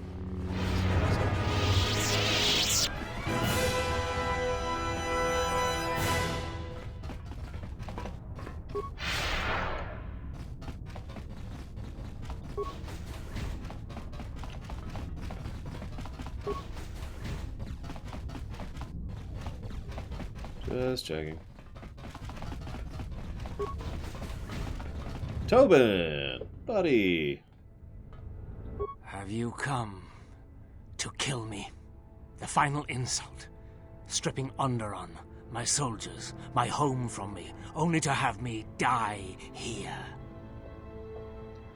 What the hell happened to you, Tobin? He happened. The hunger that fills this vessel. It is power, but it consumes without end. It is that power we felt on Onderon, that Vaklu felt. It was an echo, too strong to ignore. So you gave in to it. General Vaklu and I, when it seemed that we would need more to take Onderon, make it strong again, he came with his power, his soldiers. It seemed as if there was nothing we could not do. Nothing the Queen could do to stop us. And nothing you could do to stop him. I have served the wrong master. He cares nothing for Onderon, its soldiers, its people. Everything exists to feed his will. I came here, to this dead ship, and now he will not permit me to leave. Yeah, so this is a good time to mention that we were talking to if Vaklu was evil earlier. I'm leaning towards yes, having gone through again, because he... The problem is Vaklu just doesn't have a lot of characterization. Tobin has more characterization than him. Ironically, I would be less inclined to call Tobin evil than Vaklu. He's still evil, but he seems to actually give a freaking damn, and isn't just driven by ambition and stupidity. This ship, it is a graveyard of a terrible battle. Everything on it slowly dies, as long as he hungers. It is the way of all life that serves him. In his presence, all life dies. This ship is from Malachor. This Sith Lord of yours bolsters his fleet with ships from that world? He's nothing more than a scavenger. I think he is of that place. If so, then his power may be great indeed. Greater than I had thought. Actually, Darth Nishionis sounds pretty cool, Hazardous, to truncate that a little bit. Tobin, why did he come here? The Master suffers. If he cannot feed, then the hunger begins to consume him. The planet, Telos, he may feed on something upon its surface to sustain him a while longer.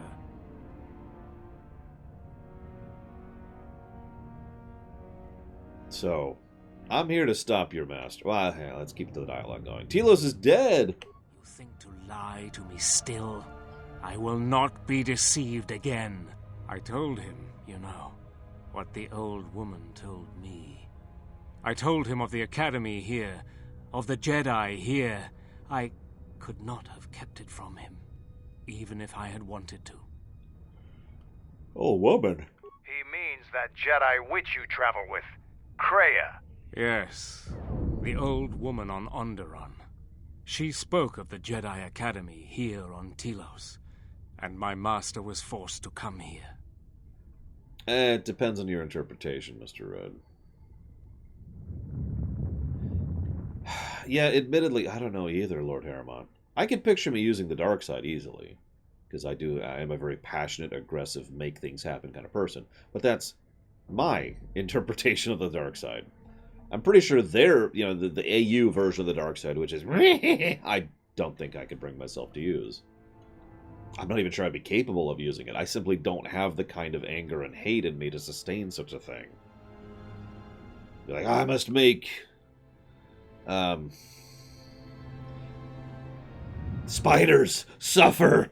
I'll kill every spider. That's how I'd feed my hatred of spiders. And that would be about the end of it. Then her lies will mean the planet's destruction. He will destroy all of Telos. He will turn it to fire again and crush the planet beneath him.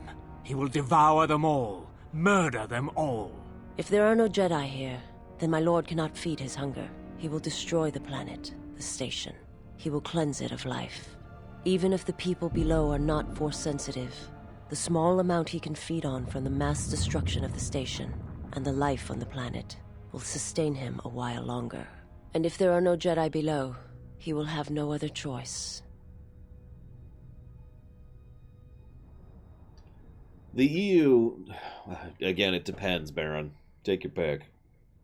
Honestly, at this point, I'm willing to say any individual's interpretation of the Force is more valid, as valid as anyone else's. It may not be the canon answer, but it's still valid given the way it's designed. So, what happens if we deny him Telos? Then he will suffer. Without something to sustain him, I do not know what will happen. I think Kreia knows. She's been drawing him out. If she leaked Telos to your lord, maybe she wanted him to come here and find nothing. He will create nothing. He will end this place. Your old woman has killed this planet, and with it, countless other worlds that depend on its survival. You could not stop him even if you wanted to. And you cannot escape either. If the Force runs through you, he will feed on it when Citadel Station dies. Your time, your life, will end here. You can say that all you want, Alex, but unfortunately I've been at my worst, and I know exactly who I am at my worst. I would not give in to the dark side. Where can I find your master? On the bridge. He waits on the bridge. Waiting for us? Waiting for you. No, he does not wait for you. I do not believe he knows his ship has been boarded, and if he did, he would not care. The extent of his power cannot be put into words, and his perceptions have grown as well. To him, you are dust motes in a storm, a grain upon the beach, and as insignificant as a body that orbits the graveyard of Malachor. Fight him if you will, but if he turns his power upon you, you will be destroyed. What about his ship? This ship, is it his weakness? It should not exist, yet it cruises the darkness between the stars. He tore it from the mass shadows of Malachor, along with his fleet. That is a measure of his power. The ship is barely holding itself together. The structural damage should have destroyed it long ago. He holds it together. And he keeps us all alive. Just enough. Like rotworms within a dying beast. More Jedi tricks. No. Not Jedi. Not Jedi at all. If he's so powerful, why hasn't he stopped us then? We've attacked his ship, killed his soldiers, and he's done nothing. It is because he sees planets, stars, not people. To him, the planet below, the station with its teeming life, only that is massive enough to demand his attention. I like how we're getting tons and tons of exposition about Darth Nihilus approximately 5 minutes before we kill him. As several people in chat have pointed out, the seams have really started to show with how rushed we are. From now, we've been rushed since we went to Dantooine. This whole section is very rushed, in my opinion. Actually, I agree with Lord Harriman. In fact, this goes back to a question that you guys asked yesterday. Would I use a mutant power or would I have the Force? And I chose the mutant power because screw the Force. Using the Force is inconsistent and unreliable, in addition to having massive drawbacks. No thank you. It'd be like being a mage in Dragon Age. I'd rather not, you know? There is nothing to be done except wait. If you go to him, he will destroy you, and your last moments shall be of shadow and pain. You know, once he destroys Telos, Onderon will be among those he destroys next. Onderon? But there's no longer any need. He has touched Onderon, and he will return to it. You are right. As long as he exists, Onderon is in danger. The galaxy is in danger. What would you have me do? I need someone to set off the proton cores on this vessel when we give the signal. Go report to the target site, Colonel. I'll let my men know you're coming. And if you try anything stupid, they'll shoot you dead. I will do as you ask, for Onderon's sake. Yeah, exactly, Van Diesel. Such acts have their own strength about them. I had forgotten. It probably won't help, but I couldn't not do it. Principles of sacrifice and charity. These are things I have not seen in some time. I'm afraid that it will weaken you for what comes. But I have said enough, and you do not need my counsel. Your actions should, as always, be your own.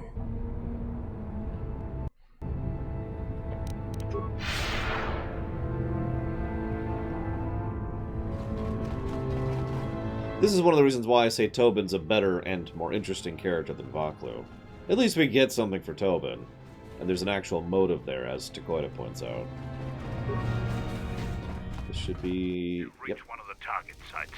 Place the proton core, prime it. Then give the signal, Mandalore. Do it. Arming signal received, Mandalore. The proton core is active. 2 more sites are left. We've lost contact with 2 of our squads, and we've had to fall back to the docking area. We'll see about placing the 2 remaining charges. You would, Dakota, I agree. Let's see. So I got that one. No, I didn't get that one. I got that one. Did I miss? Yep, I did miss one there. There it is. Thankfully, these are labeled on the map. I mean, yeah, Muhammad Elvis. Honestly, and this is me speaking sincerely, I don't believe this game engine has the ability to make a Darth Nihilus fight the way it should be. Reach one of the target sites. Place the proton core, prime it. Then give the signal, Mandalore. Arming signal received, Mandalore. Only 1 proton core remains to be set. We're encountering heavy resistance. I don't know how long we can hold out. Hold on, we're almost done.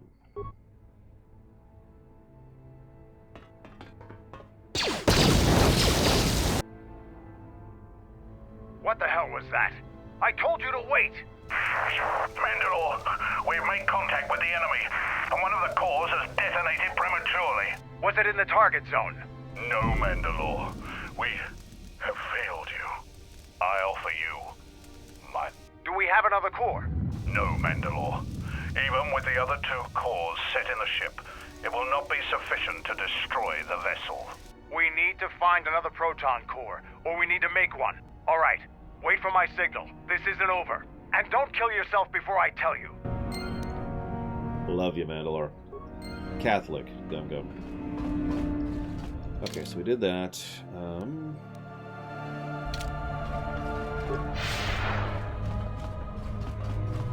Hang on. I'll get you a link. I should just keep this in my paste bin. There you go. God dang it. There.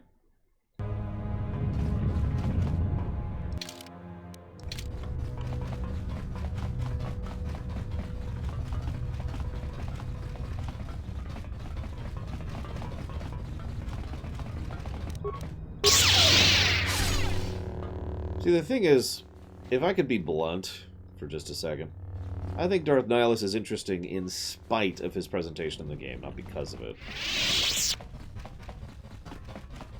A battle in the center of the mind would certainly work, but how I would do it is a little fancier than what we see. Something that Nihilus... Okay, I just want to make sure. Something like Nihilus should probably have, you know, a full-scale raid boss encounter, to use a WoW equivalent. Instead of another guy who has... I mean, he's literally just another stat boss. There's nothing unique about his fight whatsoever.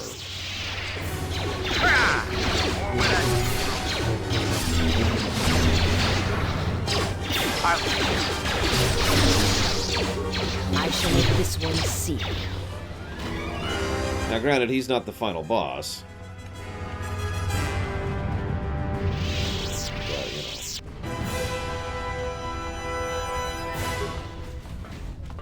There it is. Okay.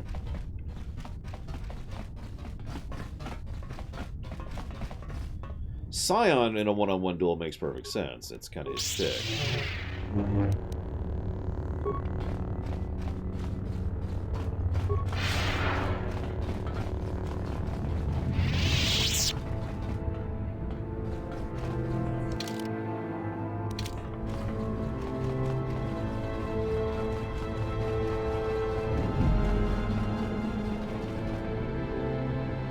Yes, spicy boil. There it is.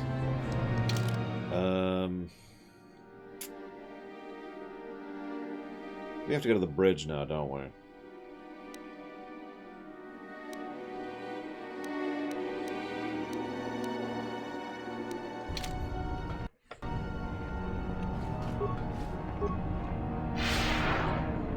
Well, the missile bay is right there. I was just in there.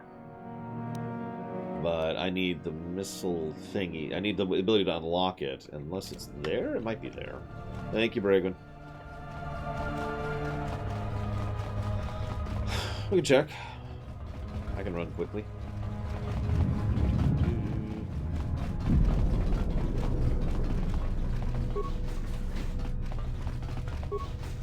Hi.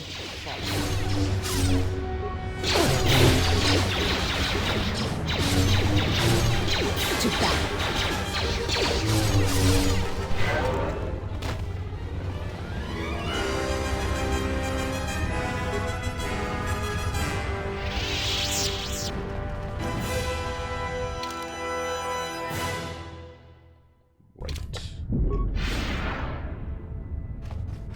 Anyone know where the darn thing is?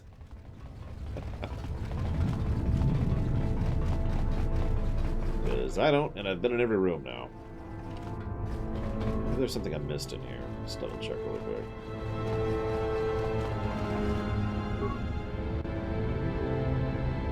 Yep, need to find the override console for the missile bay. Oh, it's right frickin' here. God damn it.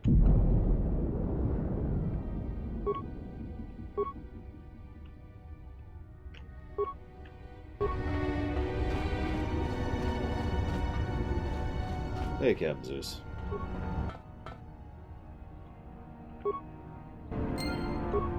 This is better than Goto's yacht, in my opinion, by a gargantuan margin. That's why I call this actually the last, or functionally the last dungeon, even though, you know, there's actually another dungeon after this, which is much worse than Goto's yacht. You've reached one of the targets. Arming signal received, Mandalore. The proton core is active. That's the last of them, Mandalore. We can destroy the ship on your command. Give us a second. I need to kill one last Sith Lord, and I'll be along presently.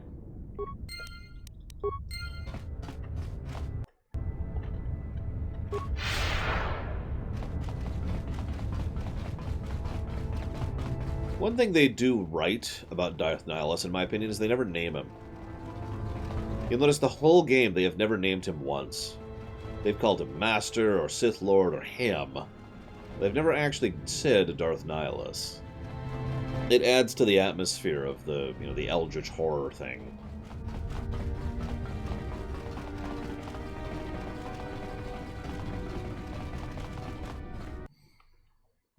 Ironically, the Sith Inquisitor isn't that strong, personally, because they need the Sith Ghosts to power them up to take on another Sith who does not have Sith Ghosts.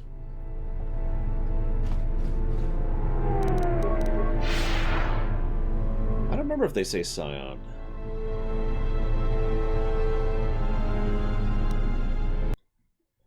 Hang on. The scariest Sith?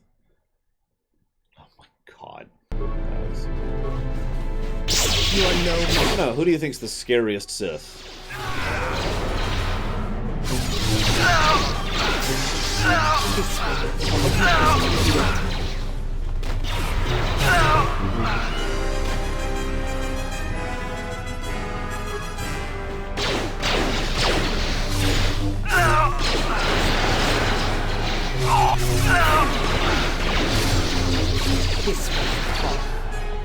I don't know, Mr. Red asked the question, Mike Kamano. Ask him. Yeah, no, the Inquisitor isn't actually all that powerful. Because that's not the point of an Inquisitor. I mean, I know you'd think Inquisitor is big, powerful mage, but actually the way the Sith Inquisitor story is designed is more about political power, more about having people at your beck and call, more about being connected. I know I'm just saying the same thing over and over again. Rather than... The only reason you need the... is because of Thanaton.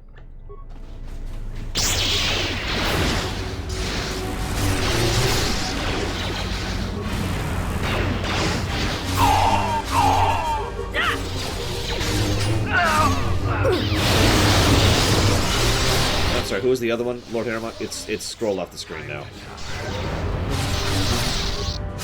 Yeah, there's a reason so much of the Sith Inquisitor storyline is about building your power base.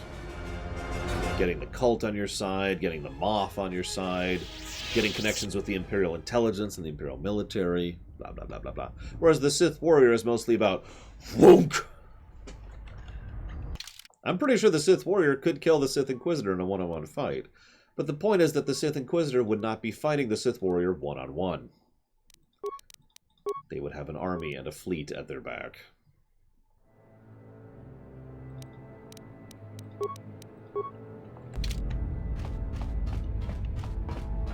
Jedi Knight? Oh, geez, I don't know. He does have the power of the plot on his side. And honestly, I'm actually not sure about Counselor. I'm not familiar enough with Counselor to answer that one.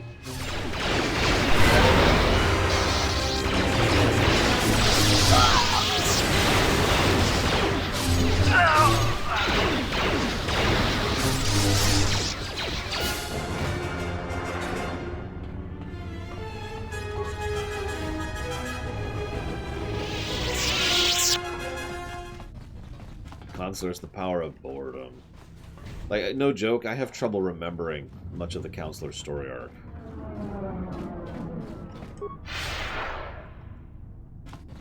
Like, I remember the Act 1, and then it just kind of fades a bit. It's also been a long time since I played Counselor. I've played most of the other classes recently. And my former master. If you wish to gather your strength, this is the last time. You don't need to come with me, Visas. It was never a question of need, and I would follow you wherever your path leads. This thing must be done. It must come to an end. Let's do this. Exactly, Lord Harriman. So, big confrontation time.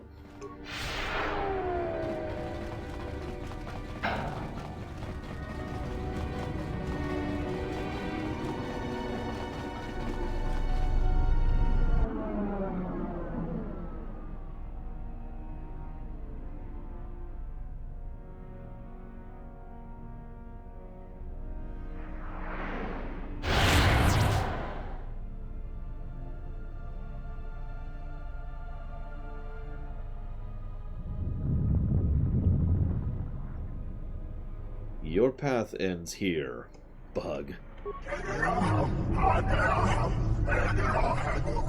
He's tall, too. Kreia lied to you. There's no Jedi here. You sensed it. So if you pay attention, there's not really a body under there, and it's kind of obvious since the mask just kind of stops here, but there's no chin. Like there should be a chin there. So this goes back to the idea that this is just a bundle of robes that's being kept up by his power, that his body has long since deteriorated, or is actually gone and has been gone ever since. So here's the thing, Nihilus. If you use your power here, you will only exhaust yourself and become vulnerable. Okay, now there's a chin. Never mind. Ignore me.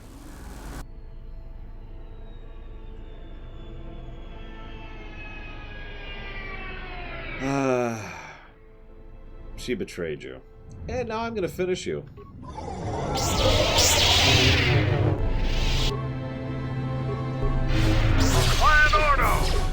Either way, I like the idea that he's just an empty robe, and I've always liked that idea.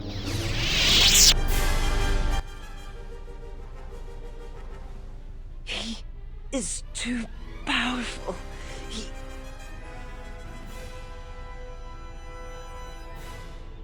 Stay with me, Visas. I will try.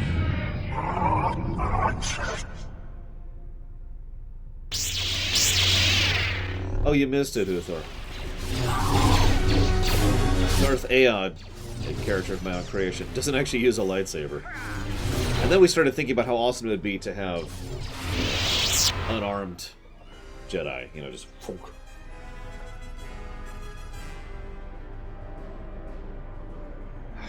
Do what you need to do, Visas.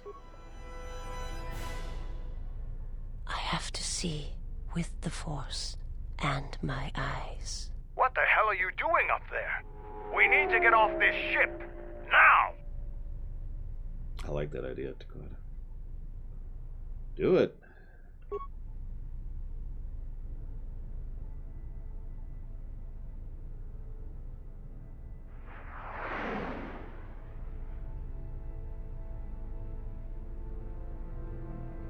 What did you see? A man. Nothing more.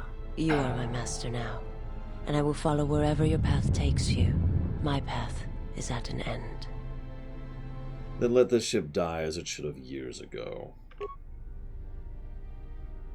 Calmly walk out, leaving the zombie troops.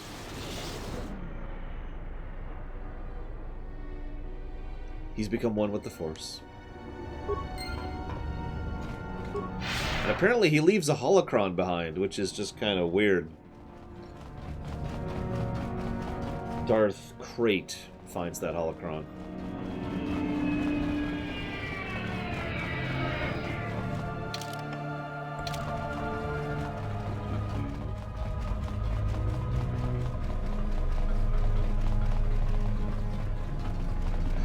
Yeah, again, I don't mean to come across as too harsh, but this whole section of the game was just kind of, huh?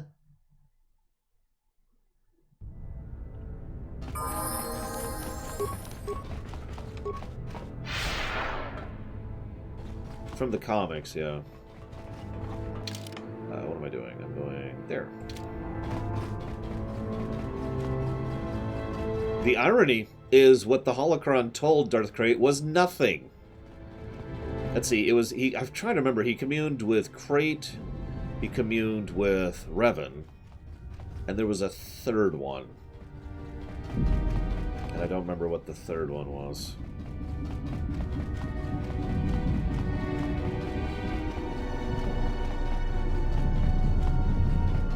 It's a cookbook. A cookbook. Sorry. Couldn't resist.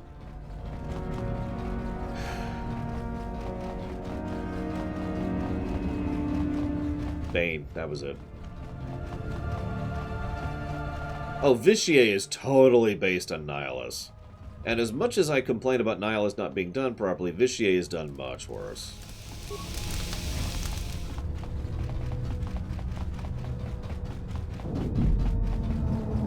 Okay.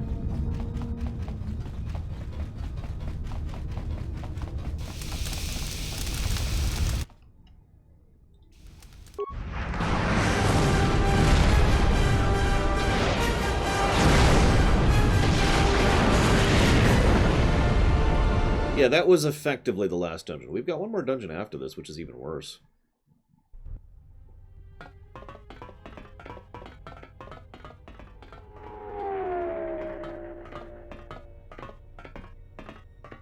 Admiral Onasi wanted to speak with you, sir. Real quick. So, here's what I'm thinking. We should give a negative for pacing at the last stretch here, because it's crap. The question is that a negative for gameplay or story? And while I leave you with that question, I will be right back.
I'm seeing a few people saying both, and I gotta be real, I'd be fine with a negative for both. It's not an interesting last dungeon. It's not as bad as the Starforge.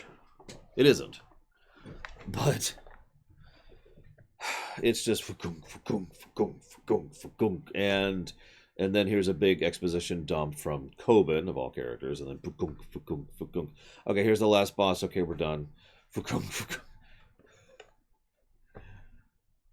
But I think I'm going to give this one to story, and I'll explain why in a minute.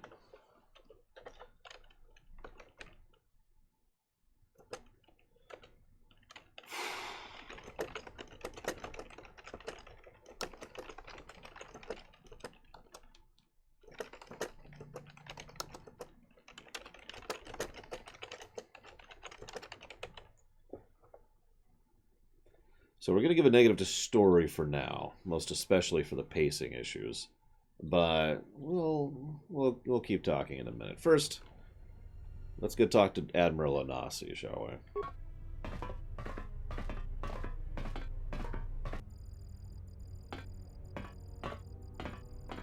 It's a little beat up, but it's still home. I wasn't able to be here to protect it when the Sith attacked the first time. This time you gave me a second chance. I owe you. Gren said you wanted to speak about a mutual acquaintance. I've read your records, how the Jedi sentenced you for doing what you believed. You wandered past the Outer Rim during your exile. I ask you, did you find any trace of Revan? No, I didn't see her again. I served with her, like you did. And we had to part, like you did. Why? She said that there were places where she had to walk where I could not go. Places that she could not bring those she loved. I've waited for her to come back for almost 4 years. It doesn't get any easier. Yes, her lover, Bashtala. I would have done anything she asked. And when she told me to stay here, to try to keep the Republic strong, that was the hardest thing of all. Why? I don't know, but it was important to her. She said that she believed something had been behind the Mandalorian Wars, that it hadn't been the Mandalorians' choice to attack the Republic. Whatever it was, I think she went off to find it, to fight it. And there's yet another and far more overt hint as to the KOTOR 3 plotline that will never be. It was near the end of the Jedi Civil War, when it seemed like we were going to lose everything. We met on a Republic warship called the Endar Spire. It was being attacked over Terrace, and the Sith had stormed the ship. We saved the Republic, but it was like the war didn't end for her. She would keep remembering things that she had done, and it kept driving her, and she kept using it as a wall between us. And I think she finally remembered something terrible she had done during the Mandalorian Wars, and she went to put an end to it. She left without warning. She didn't say where, only that it was to a place where she could not take anyone she loved. And here you return, with her ship, without her. But yeah, 5 years. Yes, wherever she went, your ship's been there. If you return to that place, if you find some trace of Revan... Do you want me to tell you what I find? No. Simply tell her that Carth Onasi is waiting for her. Canonically, Revan and Carth never see each other again. But then again, Journey Exile. Canonically, Revan's a guy.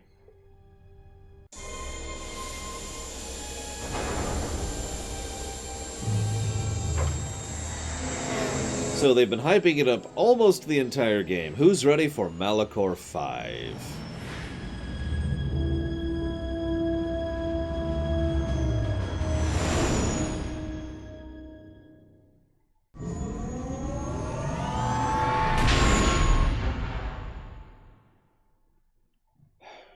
I'm going to try to be as fair as I can here.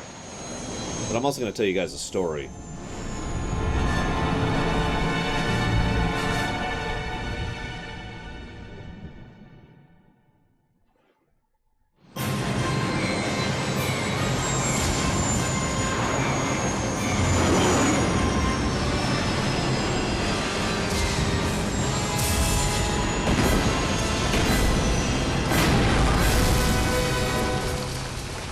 Sure. It's okay, we have seatbelts.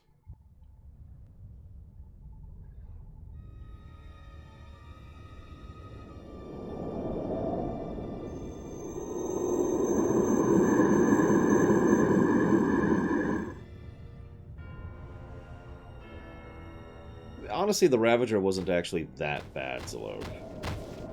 It was ultimately not good, but it also doesn't quite qualify as the last dungeon. Don't worry, I'm going to explain myself, Zalog. Oh yeah, that's another crash for Atten, by the way. Yeah, let me dye my face white, get my black outfit going. It has been some time.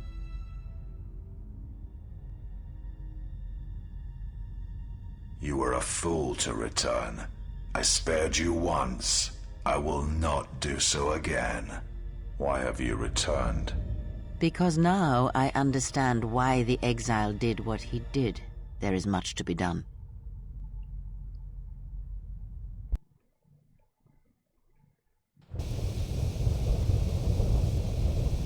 So this is a good time to mention. This is the last dungeon, by the way. This is a good time to mention. I was complaining earlier about how everyone loves the male exile. Well, that's actually true with the female, too.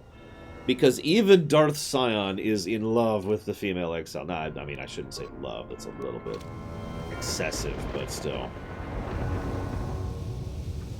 Anywho.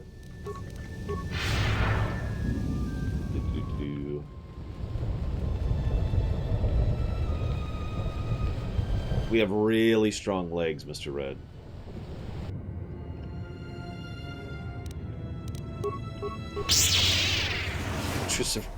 Yeah, tell me about it. I don't remember if I mentioned that during the actual lore run. But yeah, this place, I mean,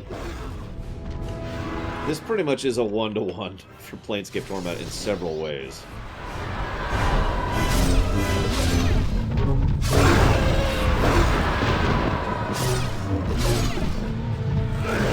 Hey look, loot that I have absolutely no reason to loot.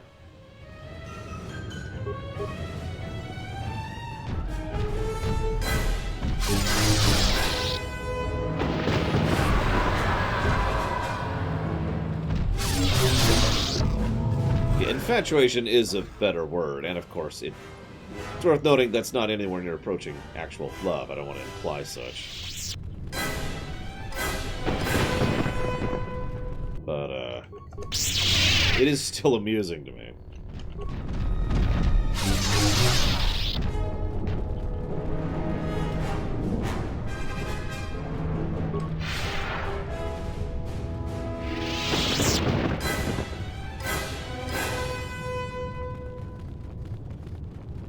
I'm not skipping. Why, Django? So we could experience just how terrible this is? Sure. I'm not in that much of a rush. We're going to finish this game today. We're going to finish this before the first lunch break. And then I'm going to have to make a choice.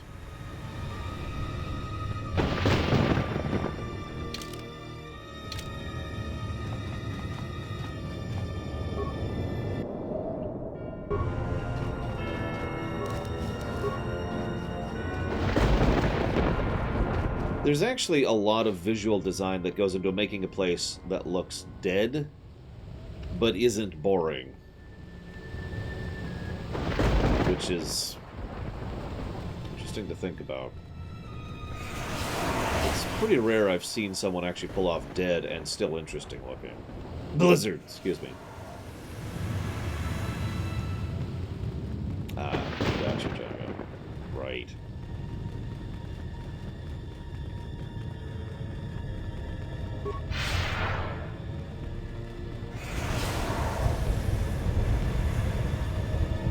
Yeah, that's exactly the choice, Shaludo. Do I start up another stream, or do I take the day off like I was originally planning to? Come on, game.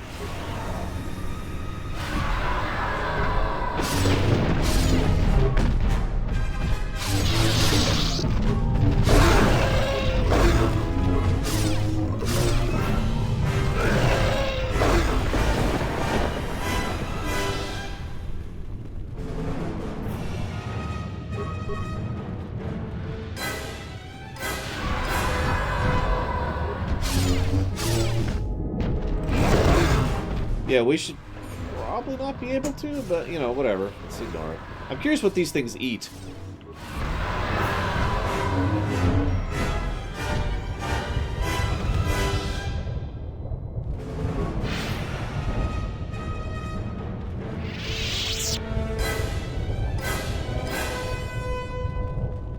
I suppose personal taste is personal taste, Lord Paramount, but compared to actually dead places I've seen in fiction, no. This doesn't succeed for me.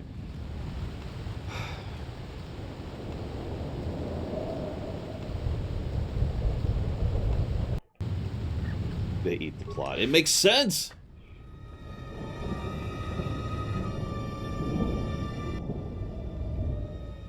If the exile has come here, then he has not come alone. Of course, apprentice. The huntress is with the exile. She has a special talent for finding that which should remain lost. It also makes her difficult for me to sense, but not to a creature bred for such things. Shall I send the assassins for her? No, I have brought a beast to Malachor to deal with that one. If she survives, she will become stronger for it.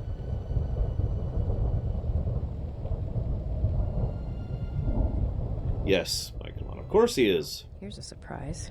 Yet another slice of galactic paradise. Why can't we ever go to Alderaan or Ithor or someplace without metal, jagged rocks, or packs of bloodthirsty beasts? They're lithivores. That would actually make sense. Depends on which specific thing is showcasing it, Mr. Red. But for example, in the games, yeah, I'd be down with that. I'm telling you, I'd retire to Naboo. Mediterranean climate, you know, good food, peaceful. Yeah, that makes so much sense, Django, doesn't it? So let's actually start enumerating here, shall we? Because I'm going to be real, this section's going to get a bare minimum of 2 negatives. So, things that are wrong with this section. I've already given my opinion of the visuals, and I'm not impressed. Interesting fashion, that's one way to put it. So I've already given my opinion of the visuals. I don't know what to call it. Normally, I guess I'd call it pacing? Like, you go through this, and then there's just a cutscene, and it feels so wildly disjointed. Hey, it's Mira, and also Hanhar. And then we cut back to us. Then we have the fact that this is a series of corridors with a bunch of enemies that have nothing interesting about them whatsoever. So there's that, you know, going for it. Yeah, there's also the fact that this is totally unnecessary. We'll get to that in a minute. Yeah, 1 enemy type. Still using the default music for combat rather than doing like a music override or something, which would have worked. Like, imagine if rather than firing up every time we fight someone, a music override hit, and instead we just have the title screen song playing as we're going through this. Like, this would be a perfect time for that. Hello, Dimitri. Welcome back.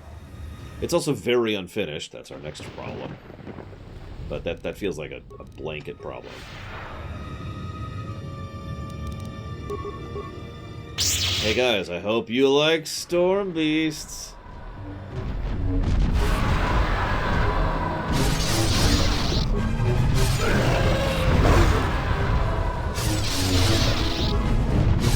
Then there's the remote section, which we haven't gotten to yet.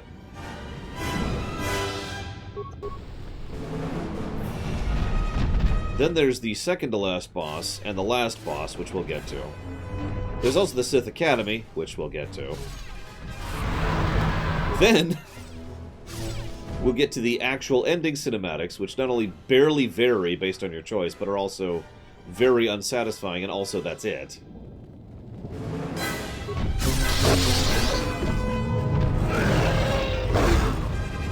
Yeah, this isn't cut content. This is an absence of content.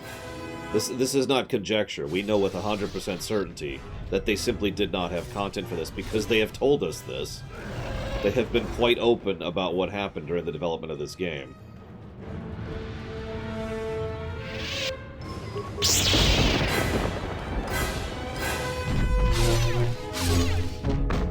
And I said this right at the beginning of this entire run. I'm not going to be merciful on this section, and the reason why is because even though we understand perfectly why it sucks, it still sucks, right? Just because you're stabbing me for a good reason doesn't mean I'm not still being stabbed.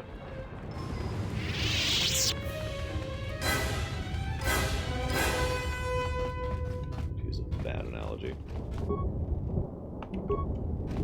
Yes, we're good to hear.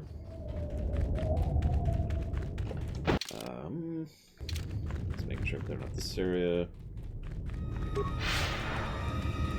Yeah, you might be inclined to not clear this area. I certainly don't know anyone who has ever not cleared this area because they didn't see the reason to fight all these enemies.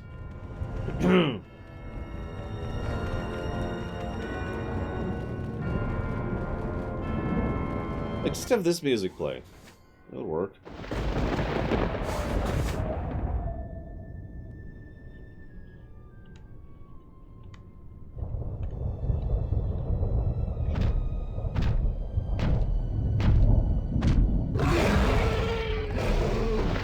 Rat ghouls, Fab Alex. They're not rat ghouls, but it wouldn't surprise me if they share the same skeleton. So it's a greater storm beast. And it's dead.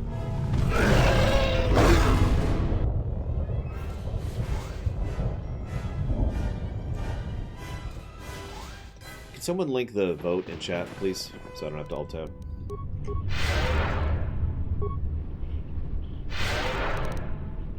Thank you, Brigham. It's the same enemy, but it's bigger! What is this, Zelda 2? No, it's not, because Zelda 2 actually has different AI scripts for some of its enemy variances. Seriously. So there you go, an NES game has better enemy design than this dungeon. You could say that's unfair because I'm comparing, you know, a Nintendo game to this, but, just put things into perspective. Seriously, I like this game. I think the 20 pluses to story kind of clarify that. But this whole section is awful. And I will never forget the first time I went through here. In fact, I'm going to tell you a story about that once we actually watch the ending. But you can probably guess what the story is just by the way I prefaced that. Just making sure there's nothing over here.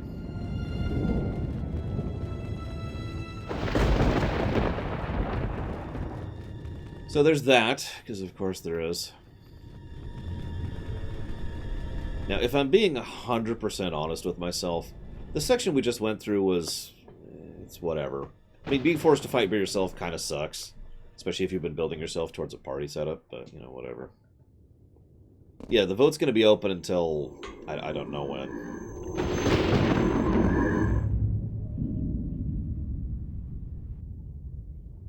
Okay.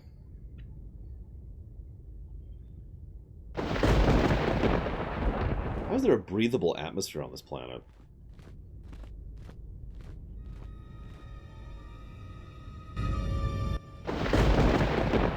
Meanwhile...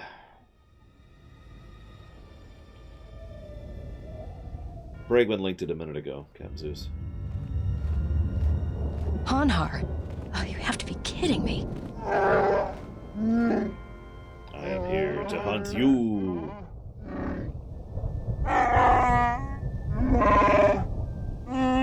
Blah, blah, blah, blah, blah.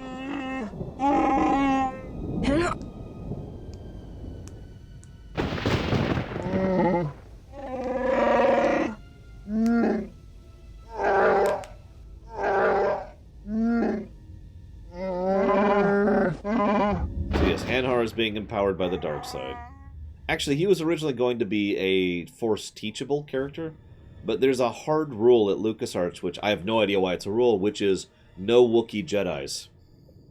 Actually, excuse me, I believe the actual wording is no more Wookiee Jedis.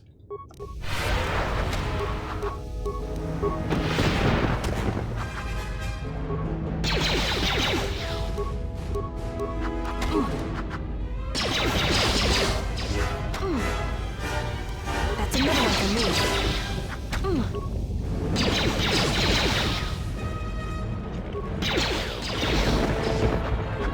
That's another one for me.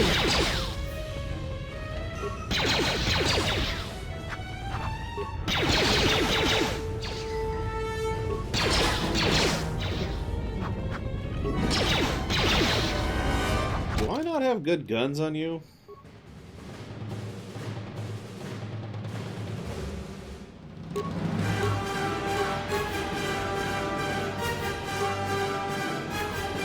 Really, I don't. Hang on, let's get some better guns on you, shall we?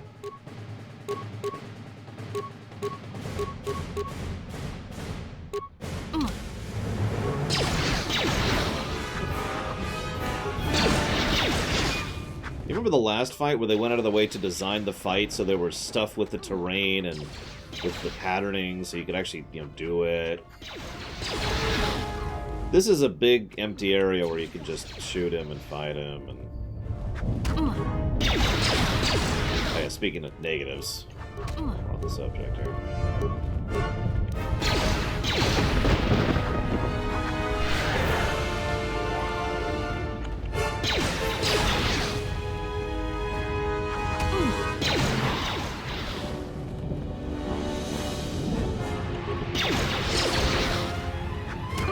That's another one for me.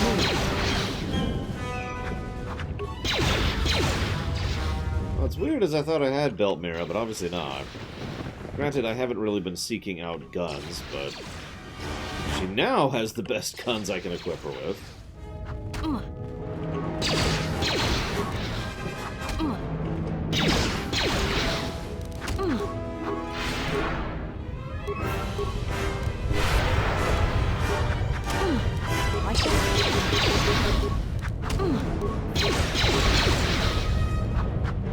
That's another one. Thank you for watching my show, Mandekler.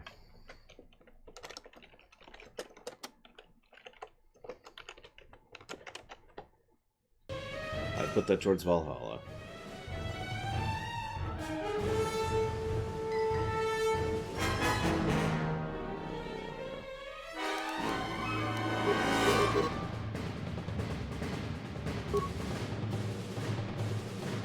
For me.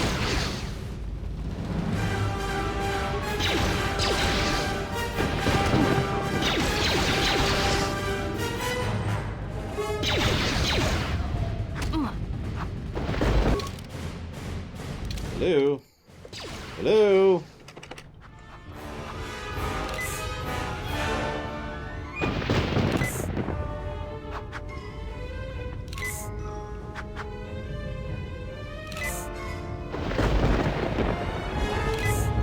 At this point, just whatever.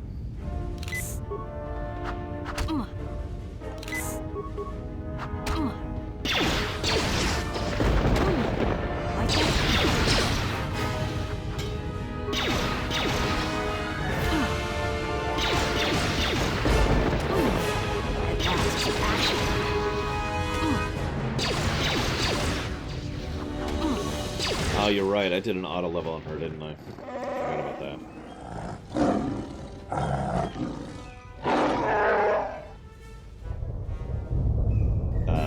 Okay. Then I kill you, because it's the right choice. Okay, Hanar's dead. Woo!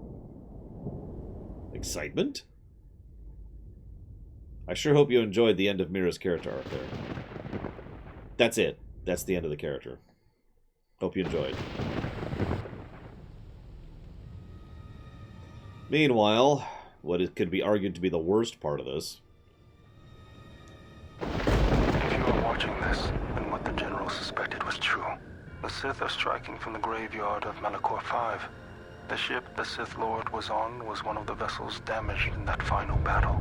If you reach Malachor's surface, the mass shadow generator can be undone, provided there are enough vessels intact within the orbiting debris or buried in the planet's surface. Use the sequence I am unlocking in your memory banks on the engine core of any vessel you encounter on Malachor. If my calculations are correct, 4 vessels should be enough to power up the mass shadow generator and undo the damage that was done in Malachor 5, the damage I did. Once the sequence has begun, it cannot be stopped. So make sure the General is off the planet before triggering the sequence.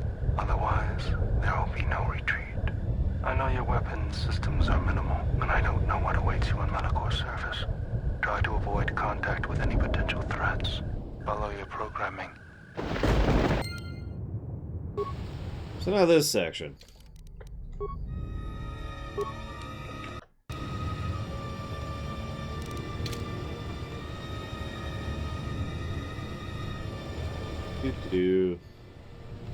So, what are you talking about, Alex?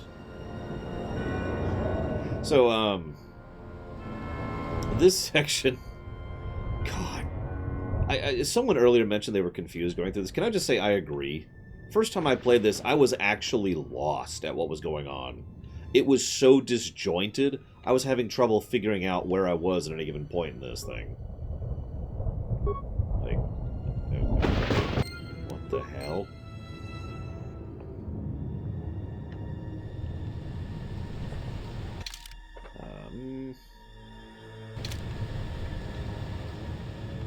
Yes, I hope you enjoyed the end of Bowdur's story arc. Yeah, if you leave any enemies alive here, guess who has to deal with them as a level nothing, nobody nothing? A remote droid. Against mobs that are designed to be endgame mobs. No, in my opinion, the restored content mod does not improve Malachor 5 sufficiently. It turns it from awful to eh. But still bad. As Django pointed out, the problem here isn't cut content, this is an absence of content. Yeah, me too. Me too.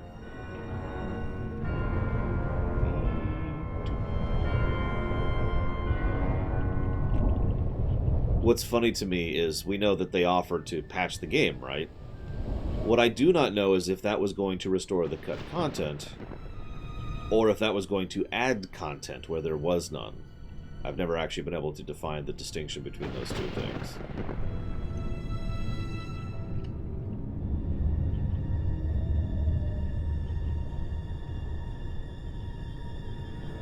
I feel like there's another one. Here it is. As I said, no, there's... Oh, crap. I missed one. I missed one. That's okay. I can make this happen. Over here.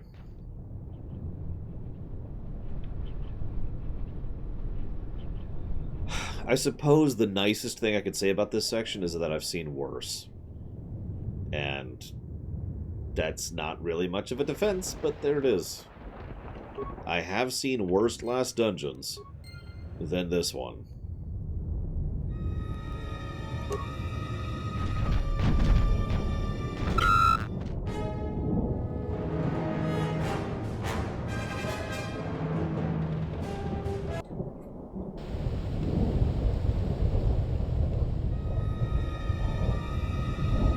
Breath of Fire 2. Yeah. Yeah, I'll never forget the Infinity Dungeon.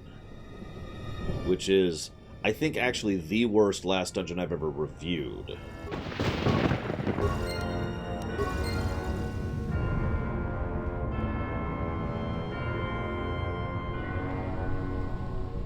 Although FF12 is up there too.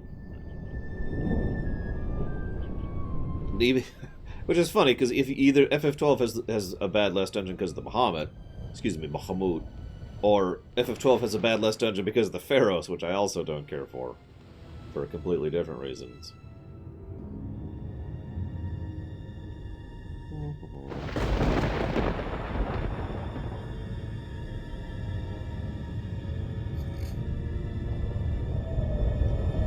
Alright, who's ready for a plot twist? I think.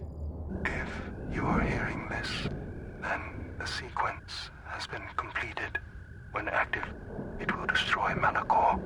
Again, I have one last command for you.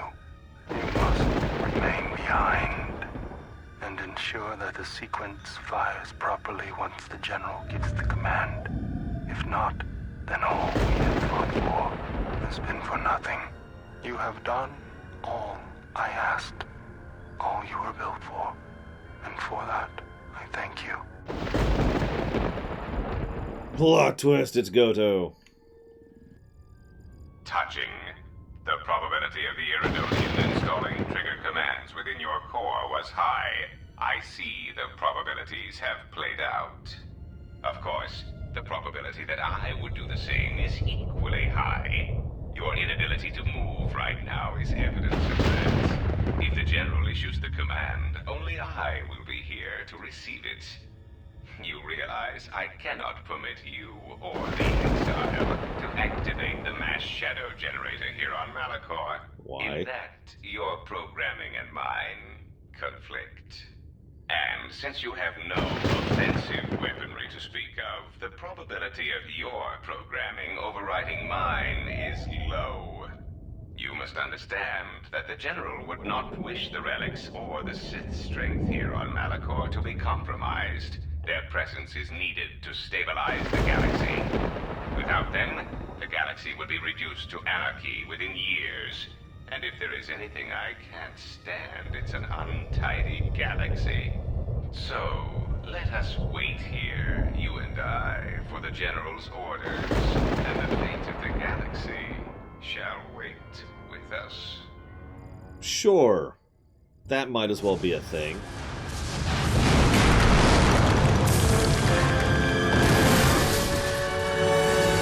And now we're trapped here.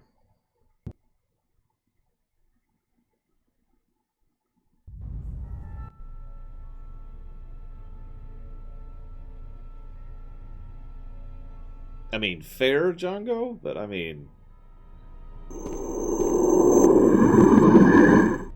When the exile enters Treya's academy, he will be faced with a choice.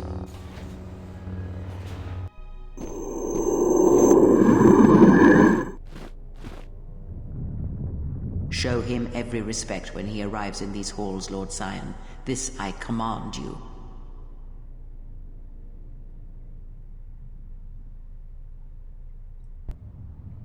So, now we have this section.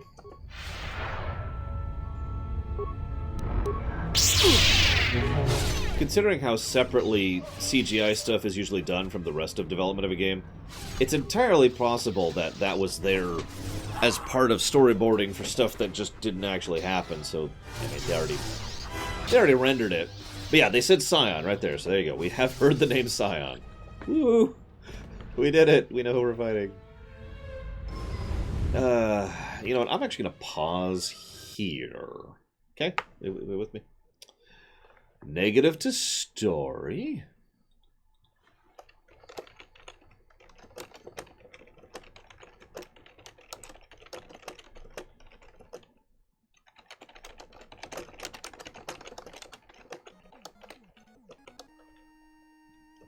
And Daedalus, who is awesome. Thank you very much, Daedalus. Very much appreciate. I'll put that towards Metal Gear Solid. Yeah, I play with frame buffer effects off because it makes it better for streaming. It's the same thing I did in KOTOR 1. See you around, Mike Milano.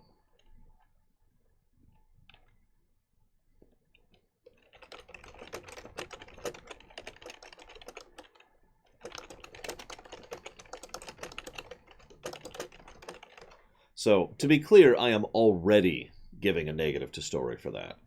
Not for the whole section, just for how far we have gotten so far. I am also going to give a negative to gameplay for the section. Again, for how far we have already come.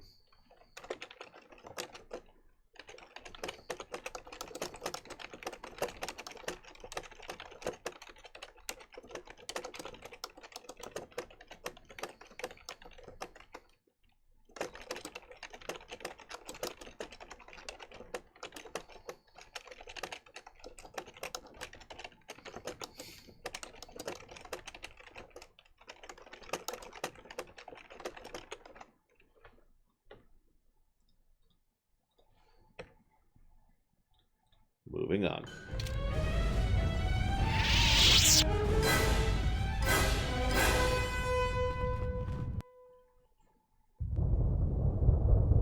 Whoops, wrong way. Wrong way. Oh, bad.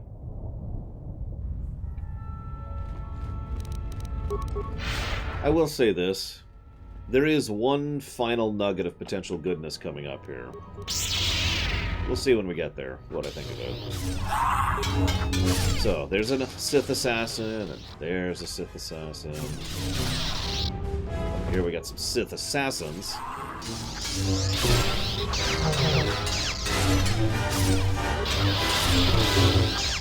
someone link the Voot to Daedalus, please? Please. Alright. Now we've killed all the Sith assassins. Thank you, Alex.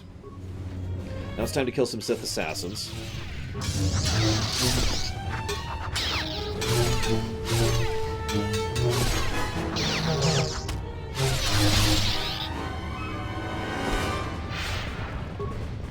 Thank you as well, Bregman.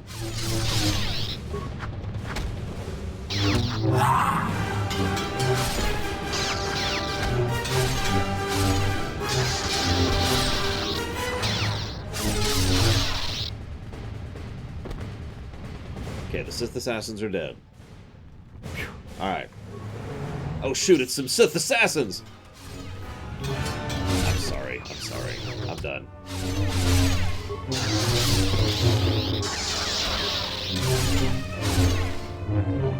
Yeah, I'm pretty sure I've played through this at least once as a full-on mage, and just through the whole thing. It was quite amusing, actually.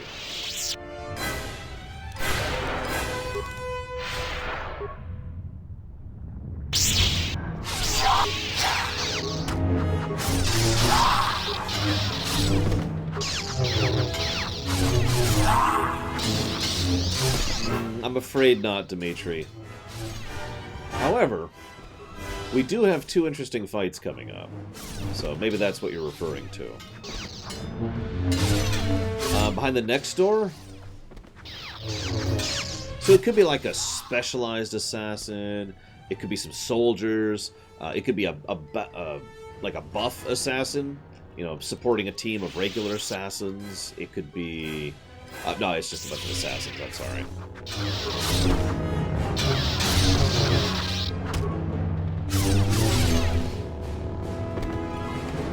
Hey, let me kill these other... Oh, it's a Dark Jedi Apprentice! No, she's dead. Sorry, I'm just messing at this point. I apologize.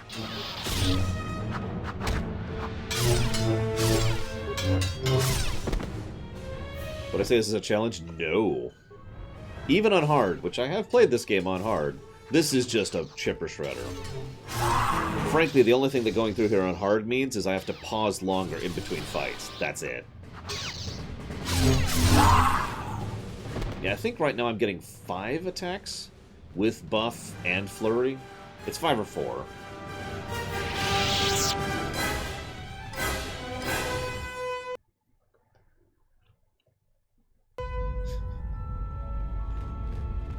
Alright, guys.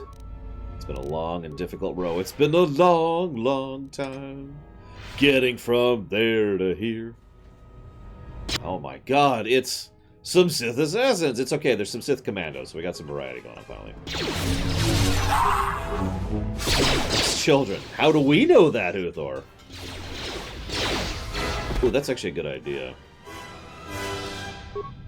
Especially considering what we're going to be fighting up ahead. There we go. Oh no, it's a Sith Marauder, an actual NPC that actually has something other than the default stat block, and he's dead. I'm sorry, I'm just messing. I don't like this section, so I tend to use humor to help keep myself from being bored. Because otherwise I'd just be sitting here groaning the whole time, and nobody wants to watch that. This is still my job, after all.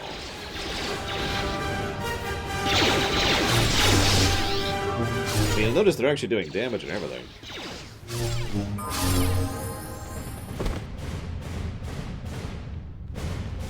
I ain't touching that one with a 10-foot pole, Alex. That's my answer to that. Let's see here. What was I working on? Oh yeah, that, sure. Sure, we'll take Revitalize. That'll be useful. It's a good thing that the player character by themselves is a death machine in this game, because otherwise these sections where you're forced to be solo would kind of suck.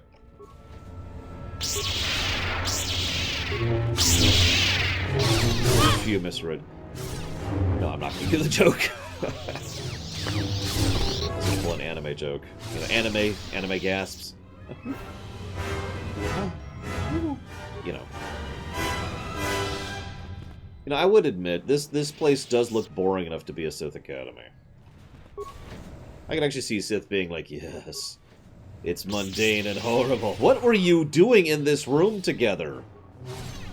It's like a large closet.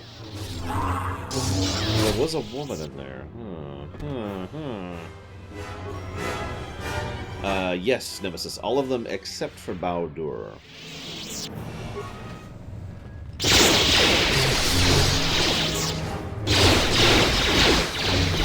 Okay, this actually could suck. I kill him a lot faster than I'm killing her.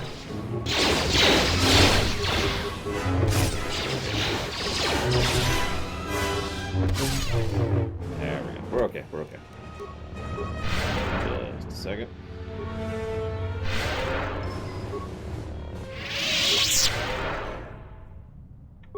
Hiding. Oh god, he found us! I can actually believe that.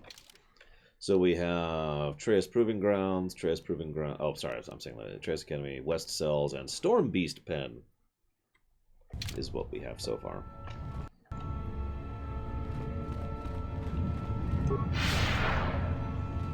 Yeah, exactly, Dimitri.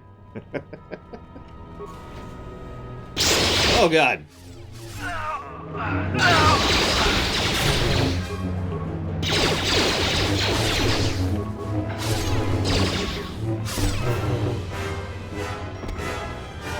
We're playing Candy Crush. I would believe that. Well, we have enough real-life laws that are that bonkers that I could believe it. No, see, the Storm Beast pen definitely... Here, I'll show you guys. Check it out. So here's the Storm Beast pen. You should recognize it because we came in through here with all the Storm Beasts that were in here.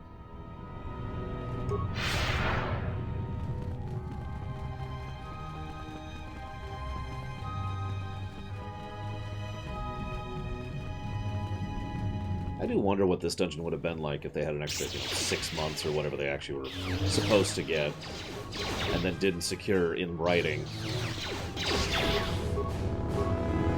Yep, the West Cells are definitely there.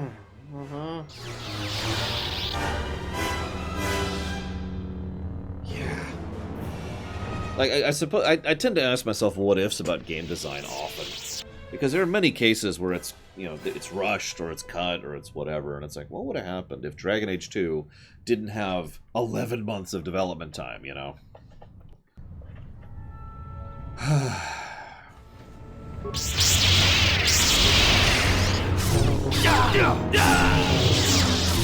What would have happened if Final Fantasy XII didn't have a massive restructuring in the middle of development? What would have happened if Neverwinter Nights 2 was written by a competent company? I'm sorry, that's mean. Although, this makes 2 Obsidian games with a terrible outro. In fact, I use these as my personal go-to examples for the worst endings in video games. Yeah, not Mass Effect 3. No. In my opinion, this is actually worse, and so is Neverwinter Nights 2. The only thing that makes Neverwinter Nights 2 better is the Mask of the Betrayer, which I'll grant you. But chop out Mask of the Betrayer, and all of a sudden Neverwinter Nights 2 just has an absolutely abysmal outro.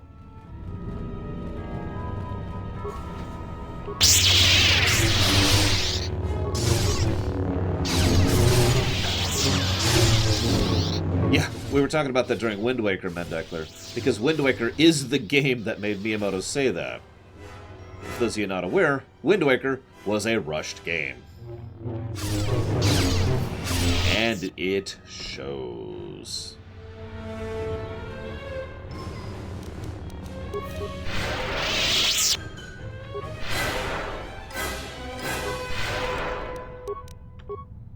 I should get a save in while I'm here.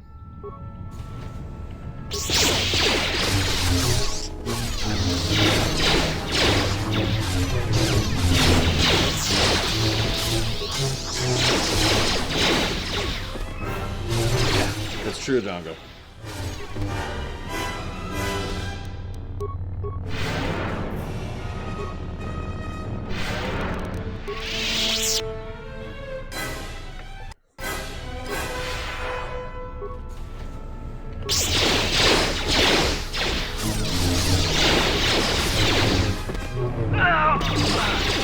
Yeah, deja vu, Cord.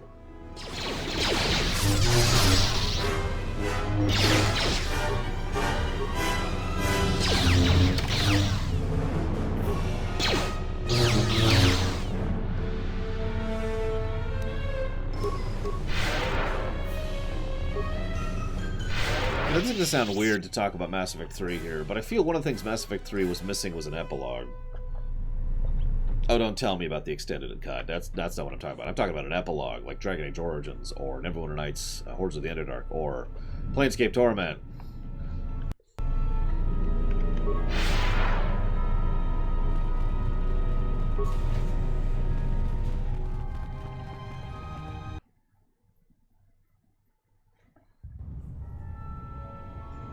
Well, you're not having fun, Revan?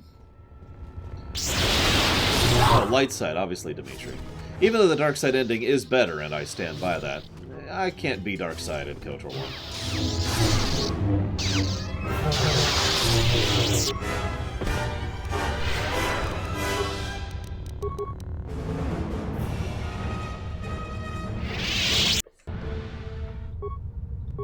The actual windows, holy crap.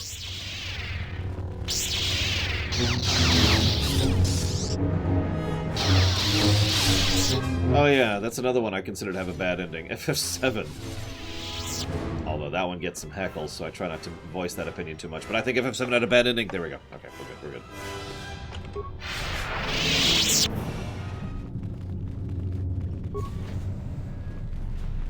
Ah, here we are. Okay, save.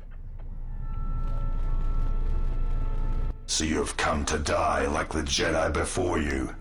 This planet is a graveyard for your kind. She thinks you should be spared, but only so you might suffer. You will break, and when you do, you will die.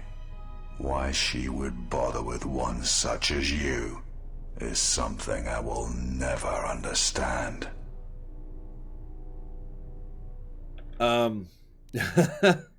She's hoping I'm going to kill you as a test of my strength, by the way, Scion. I don't know if you realize that. Then it shall be proof that you are not the one she seeks, and she shall accept my loyalty again. Where's Atten? That's a good question. Where's the Handmaiden, while we're on the subject? And Visas, Mandalore, and...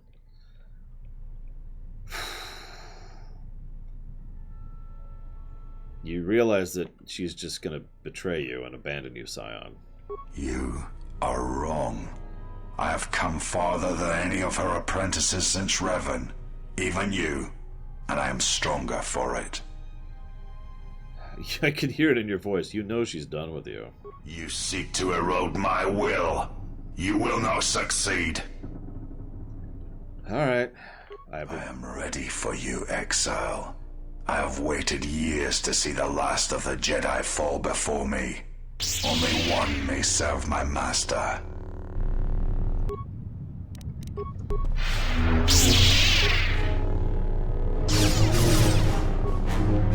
Yeah, we're up to 5 now. Now you realize the true power of the dark side. As long as the dark places of this world flow through the cracks of my flesh, I cannot be killed. But you can be defeated.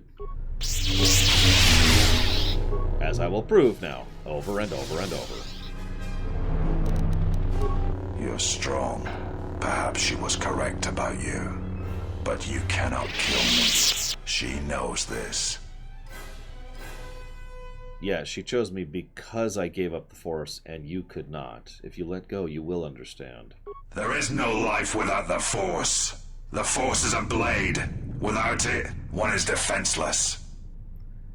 And yet I survived, so I am now strong enough to face you. She sought you out because both of you were wounded by the Force, and because she had no choice. She would not willingly return to being the helpless woman she once was, nor would she wish that of her apprentice. I mean, if you surrender, we'll be fine. You are the one who will fall. Die, Jedi. Healing, maybe another one. Go.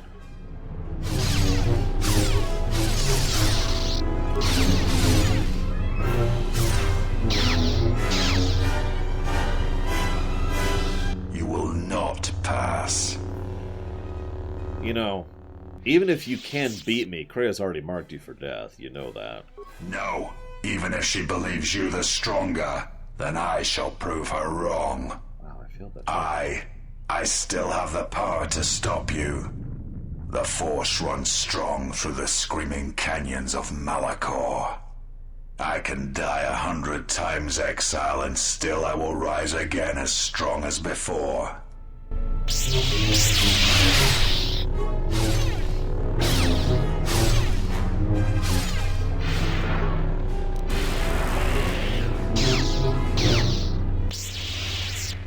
I will not fall. I cannot die. See, the problem is you have already fallen, and you are already dead. The catch is you haven't admitted it yet. Why? Why did she choose you? What makes you able to defeat me? Defeat me here? Because I am better than you. It is not possible to walk away from such things unscarred. To keep living when the universe dies around you. Yeah, no, it's actually possible. Difficult. But making that decision is your strength. The Force is who I am. The dark side fills me. It is what I am. And, the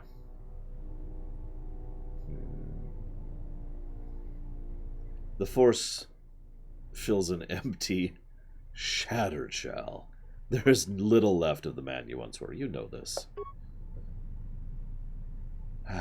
What kind of life have you lived with the Force flowing through you? Was it worth living? It was not. No matter how many I killed, there was no end to the pain.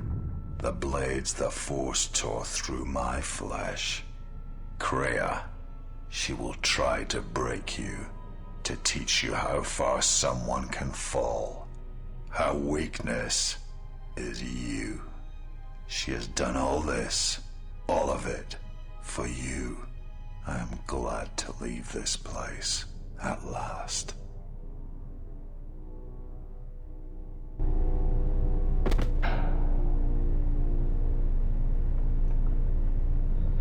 I don't know what you're talking about, Leander. Alright, Leander's been culpified? Pacified, don't worry, guys. Hey, a Dark Jedi Master Robe. Sweet! I said there was one little bright spot after this, and in my opinion, that was it. I'm going to go ahead and... I've been debating this whole time, but I think I am going to give a plus for Scion. I think his voice actor is excellent. His voice modulation is excellent. He is portrayed almost universally perfectly. Like, I could nitpick his portrayal, but for the most part, he is really well done in every scene he's in. He's only got 3 sections. He's only got 3 sections of the whole game, really. The intro, Korriban, and this.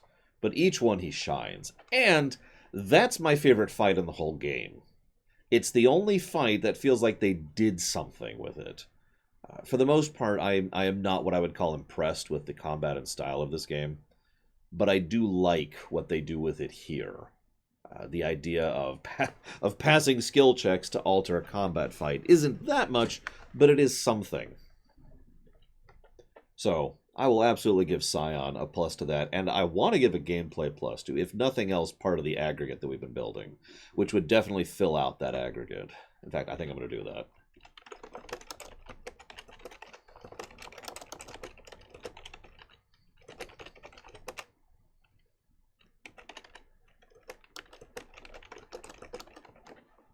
So that will conclude that aggregate right there.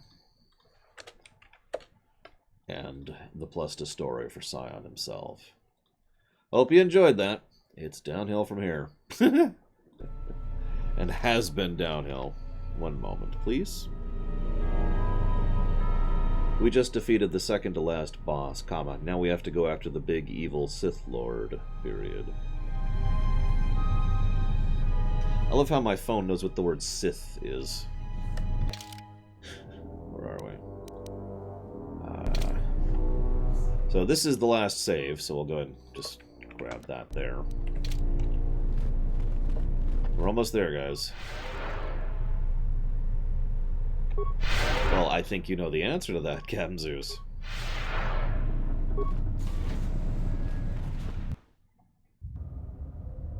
So, actual final boss time. At last you have arrived. Is Malachor as you remember? Malachor has not changed. Indeed. Perhaps it is merely your perceptions of me that have changed. It is strange that you believe Malachor has not. But it has always been timeless to you, this place, and words have always been inadequate for the horrors that took place here. Why did you destroy Atris? I never destroyed Atris. She had destroyed herself. I merely stripped away the illusion and brought her truth. Her teachings could not be allowed to continue, and like Malachor, she was part of your past, unresolved. She needed to be something you could confront and defeat one last time. It was part of your training, part of what was needed to make you complete. And there must always be a Darth Treya. The galaxy needs its betrayers, especially in the times to come. She loved you, you know, as one loves a champion. You were all that she could not be.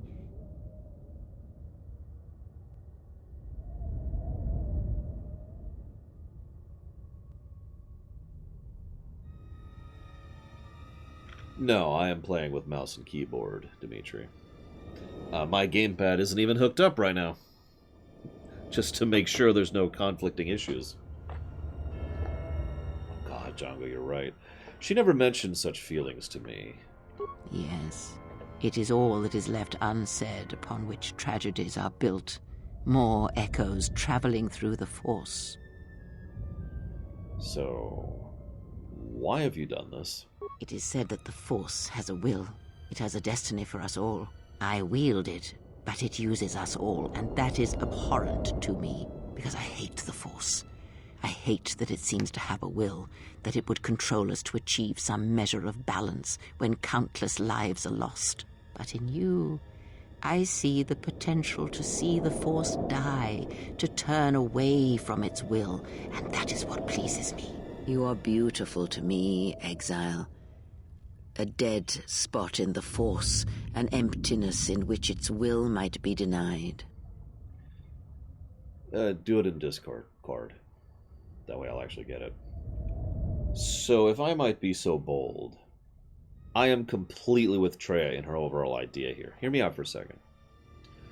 What bothers me most is that she seems to be the only Force user ever who has a problem with the fact that there's a will to the Force. See, the Force itself doesn't really bother me all that much. Not really. But the Force does have a will. Obviously, it used to literally be called the Wills with an H in it. But this is something that's been true in multiple parts of the EU, and is absolutely true in the AU. You know, that the Force has its own guiding path that it wants you to walk on. And that would bug the ever-living crap out of me. And it weirds me out that no one else is bothered by this except for her.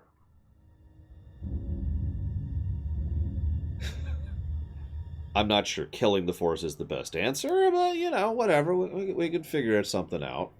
You do work with what you got, right? The problem is, and we talked about this extensively during the lore run, the problem is we don't actually know enough about what would happen if she succeeded. We can guess, we can speculate, we could, you know, debate. It's possible that all life would die. That would suck.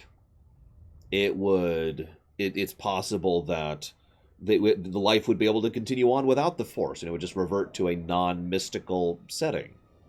It's possible that it would cause problems that destabilize the nature and fabric of the setting, right? And there's all sorts of gradients of bad to horrible in between there, right? But we don't know. Nobody really knows enough about the Force to really judge what would happen if we were to...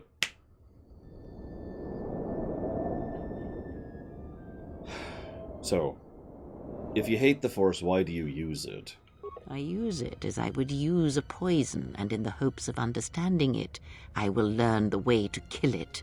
But perhaps these are the excuses of an old woman who has grown to rely on a thing she despises.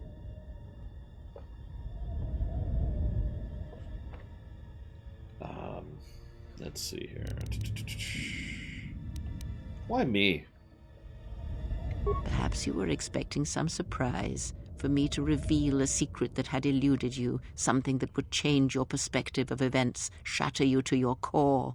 There is no great revelation, no great secret. There is only you. But there were other Jedi you could have chosen. No, there were not. In times past and in times future, there are Jedi who will stop listening to the Force, those that will try to forget it but maintain unconscious ties, and those, as in the past, just as I, who have had the Force stripped from them.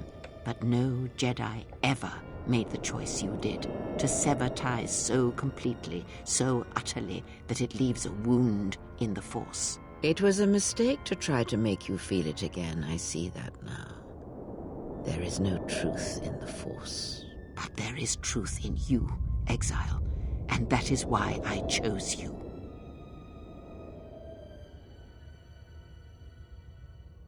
So I can destroy the Academy. More talk of machines and threats. If you would end Malachor, then do it. But it will not be a victory for you. And of course you must be willing to die, to kill us all, and your friends. You may hold Malachor in your grasp, but I hold the answers to your past and future in mine. Would you destroy us both before learning them? If so, then do it, for you have already failed me. You were manipulating me all along. Yes, always. From the moment you awoke, I have used you. I have used you so that you might become strong, stronger than I. And I used you to make those who wounded me reveal themselves, so they could be killed by the Republic. So revenge against Scion and the others. I used you to keep the Lords of the Sith from condemning the galaxy to death with their power unchecked. I used you to lure them to Telos, where they could be at last fought and killed. I used you to reveal Atris's corruption, so that her teaching could be ended before it began. I used you to gather the Jedi so they could be destroyed, and I used you to make those who wounded me reveal themselves, so they could be killed by the Republic. A little bit of repetition there, but whatever. So I did that, did that, did that, did that. Did I do this one yet? It is said that I wield because I hate. Yep, okay. But already did that one. So what happens now? The apprentice must kill the master. If you do not, I will kill you. If I do not, then all you have achieved will be as nothing, as empty and as violent as Malachor itself. As you wish. So, final boss time.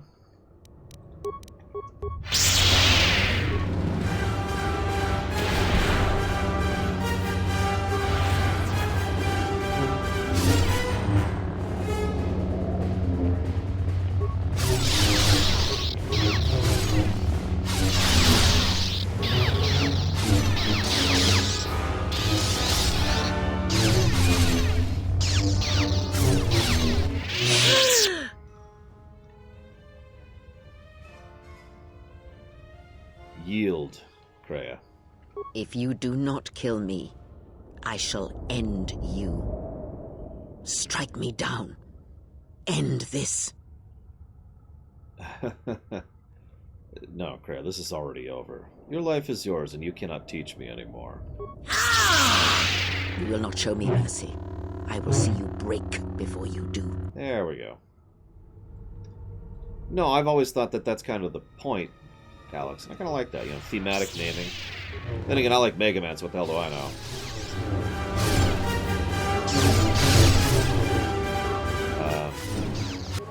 This is actually pretty bad.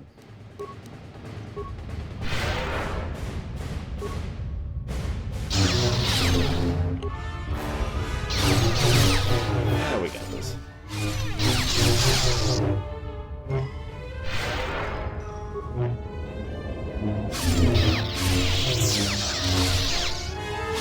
Correct. Okay. Just to this one really quick.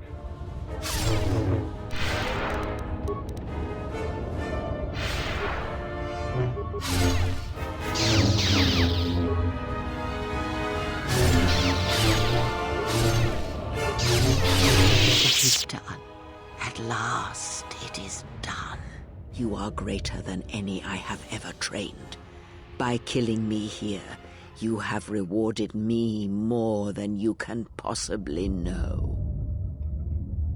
I mean, you left me no choice. No. Many choices were there, but you made the right ones. What's funny is several of the Darth names weren't really intentional. Vader, Invader, you know. There's a Darth Ravage. Anyways. So, tell me about the future. Many things do I see as I gaze here from the heart of Malachor. This place channels such energies. If it matters to you at this last moment, I shall look into the future and tell you of what I see. It is my last gift to you, from one exile to another. So, my friends? You travel with them for so long, yet you do not know them still. Feel them through the Force, feel what they feel, hear their thoughts and know them as I fought to know you. They were the lost Jedi, you know, the true Jedi upon which the future will be built. They simply needed a leader and a teacher. So what about Mira? She will stop hunting life and instead live it. She was not born to be a predator, despite her true father and the life she led within the shadow of Nar Shaddaa. She will miss you and think of you often. You who awakened her to what life is. She will live, but only for a time. Her death will occur in many years' time on a forgotten planet, saving the lives of others. But it will be her choice, and she will have no regrets. Mandalore? Many battles does that one have left in him, as Revan intended. A general needs an army as he needs those he trusts. And Canderous is a loyal beast, no matter how much he is broken upon Revan's will. But you know this. What of the Mandalorians in general? They will die a death that will last millennia, until all that remains is their code, their history, and in the end, the shell of their armor upon the shell of a man too easily slain by Jedi. So what's funny is that could refer to Jango or Boba, but is ironically still relevant when it comes to the Mandalorian in the new show. What about Visas? The blinded one shall return to her home world, and as she looked upon you, she shall look upon the surface of that world, and perhaps at last see what she was meant to see. After that, I do not know. I do know that you must leave her behind. Where you are destined, you must not take anyone you love. It was Revan's choice as well. Handmaiden? If she leaves this place, she will leave battle behind her, in no small part due to your influence. She will take Atris's role as historian and teach others of the Jedi exile who gave up the Force and became stronger for it. But what about Atten? Atten is, as always, the fool. And the Force watches out for one such as him, I feel, as it does for the old such as I. And you? I would have killed the galaxy to preserve you. I would have let the galaxy die. You are more rare than you know, and what you have taught yourself must not be allowed to die. You are not a Jedi, not truly, and it is for that that I love you. What about Bao-Dur? Their paths are unknown to me, even the small one who waits for you outside this place. I sense it has one last journey for you. You must go where Revan did, into the unknown regions, where the Sith, the true Sith, wait in the dark for the great war that comes. And KOTOR 3 will totally happen, guys, we swear, wink wink. What about Revan? It is because she remembered what lay buried here, this place, its teachings. It paved the way to Korriban, you know, the remnants here. And because Malachor, like Korriban, is on the fringes of the ancient Sith Empire, where the Sith wait for us in the dark. But we already fought the Sith. have we? You thought that the corrupted remnants of the Republic, the machines spawned by technology that Revan led into battle, were the Sith? You are wrong. The Sith is a belief, and its empire, the true Sith Empire, rules elsewhere. And Revan knew the true war is not against the Republic. It waits for us beyond the Outer Rim, and she has gone to fight it in her own way. And she left the Ebon Hawk and all its machines behind, for she knew she would not need them. And like you, she knew she must leave all loves behind as well, no matter how deeply one cares for them. Exile and Revan are present in Tor, Walker. And that's as neutrally as I'm going to say that.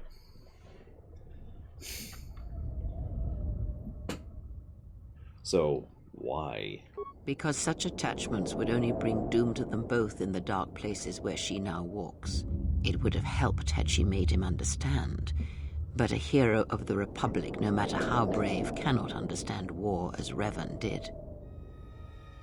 Why did you not follow her? Because I did not know where she had gone. If she had asked, would I have gone? I do not know.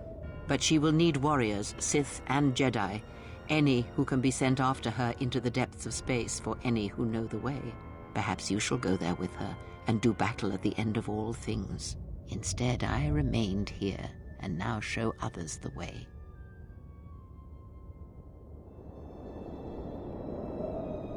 So, what of the Republic?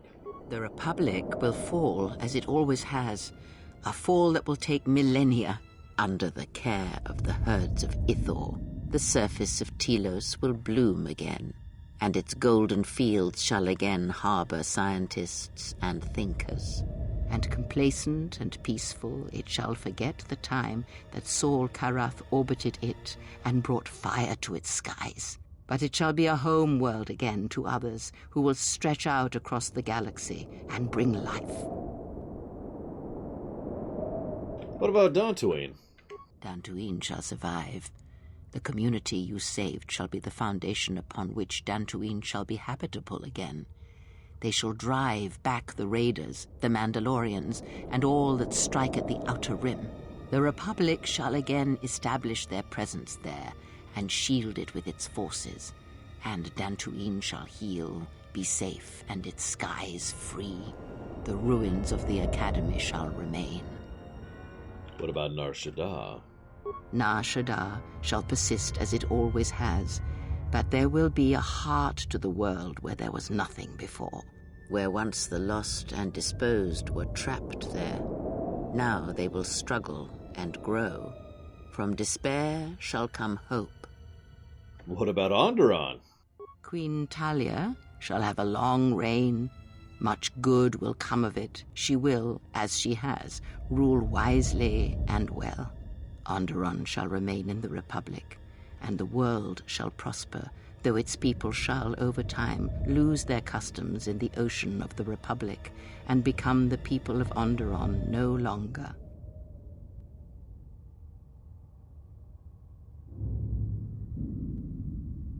I tend to think of the Jedi Knight story as KOTOR 3 most specifically, but I don't actually mean that as a good thing. But that's neither here nor there. Tell me about Korriban. Korriban shall be as it always was, a graveyard for the darkest of the Sith Lords, still whispering within their tombs. It shall always be a source of evil, spawning threats throughout the millennia. It, like Malachor, brushes the edges of the Empire that waits in the dark. And like Malachor, the Sith have forgotten it. For a time, they will remember. Revan knew this. What of my allies? You travel with Nope, them. that's the wrong. No, hang on. Alright, so I think that's everything. Kreia, at long last, I will not have sex with you.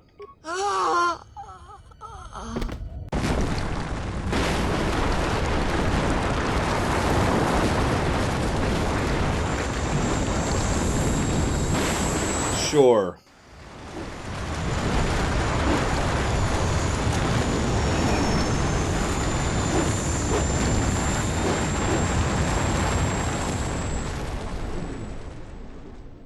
Hang on.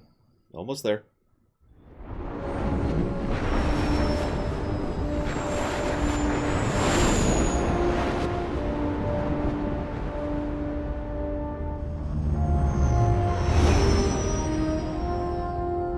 Malachor 5 is destroyed.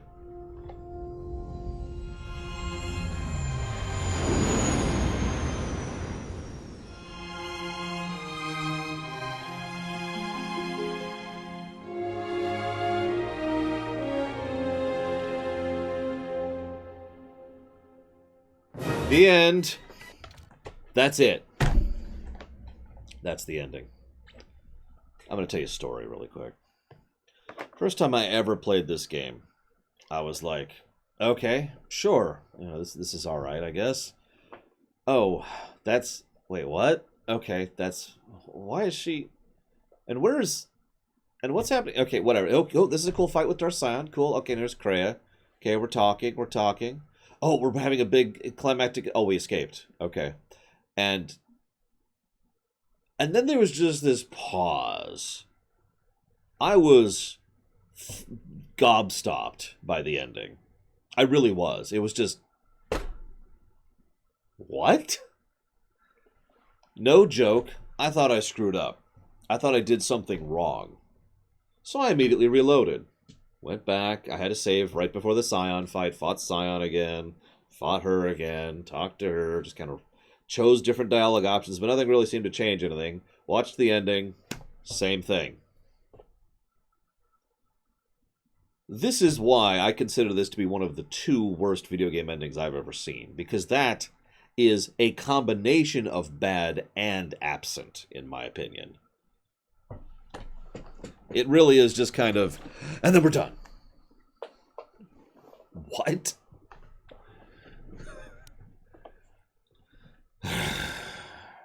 So,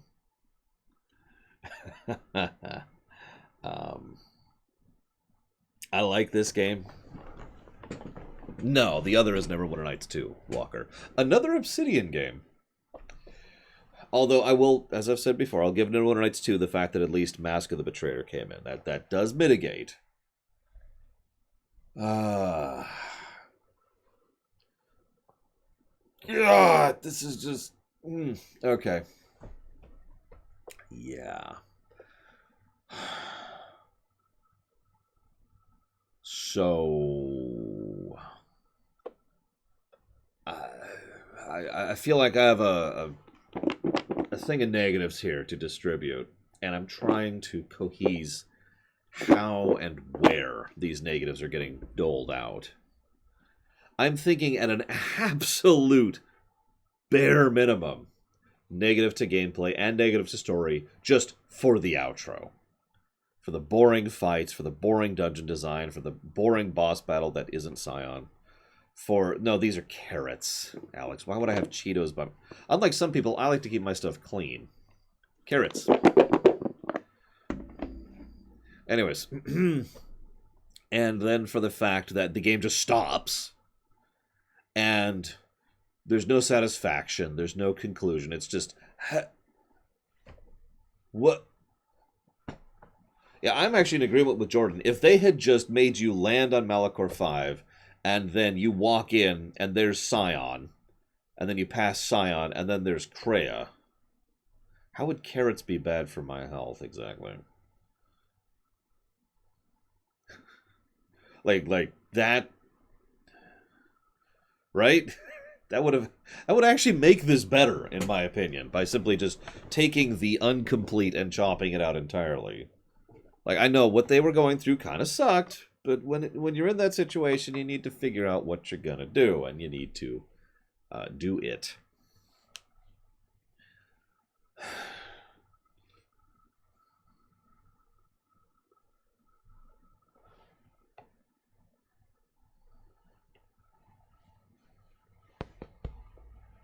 At the very least, they should have chopped out the Malachor 5 part. Maybe keep the Sith Academy.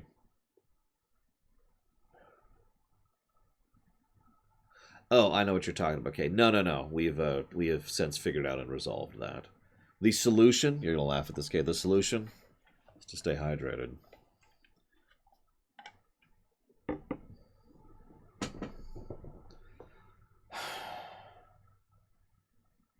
Alright. Here's what I'm thinking. Negative to gameplay for obvious reasons.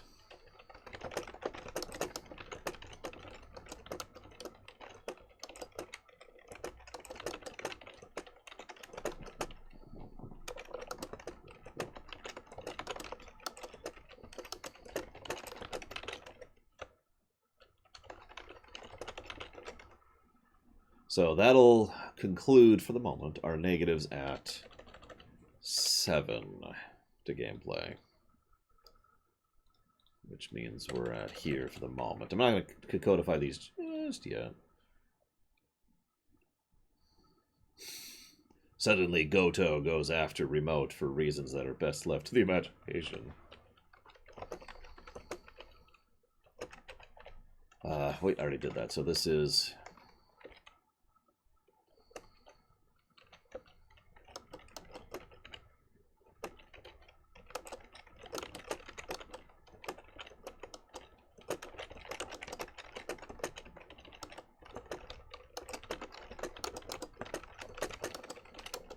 Now here's the thing. So that puts us here in terms of negatives and positives. Is what resolved, Kate? Didn't you see? It was totally resolved. They were talking and everything. They had a scene where they talked. Well, he talked. Obviously, Remote doesn't say anything. Yeah, Goto's argument to spare Malachor 5 makes absolutely no sense, especially if you're going full light side. If at least you're going full dark side, there's a degree of logic there. You know, he needs the Sith to... Sure.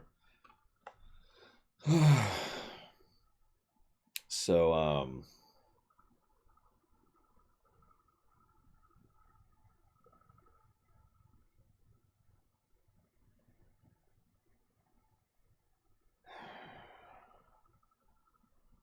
I know this sounds cruel, but I want to argue for another negative. Because I despise this whole outro. I've already given 3. I have given 3 negatives for it. One is for just the disjointed, cut, absent nature of it. The second is for the Malachor 5 sequence, and the third is for the ending. All 3 of those are negatives I've already given the outro. But the total lack of satisfaction, the total lack of payoff, the relative... I'm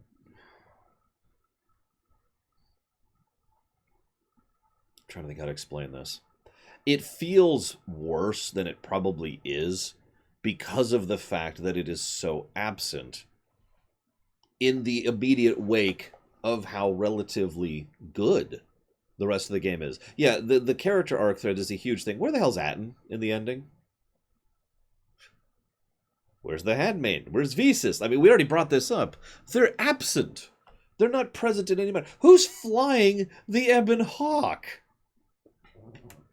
This is also true because the problem here is that the... Hang on, Alex.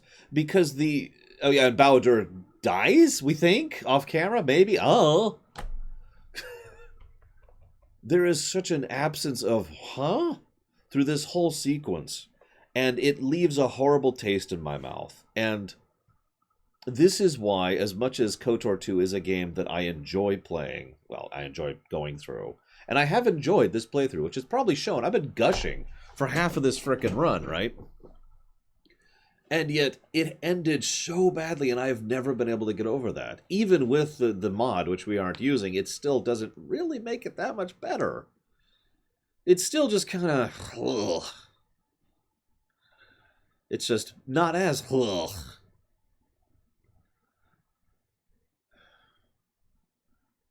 You know what? Yeah.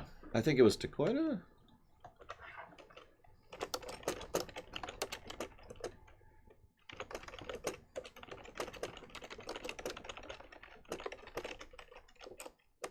Yeah, it's funny because the prologue is joy. I know a lot of people don't like the intro section, and I can fully understand why.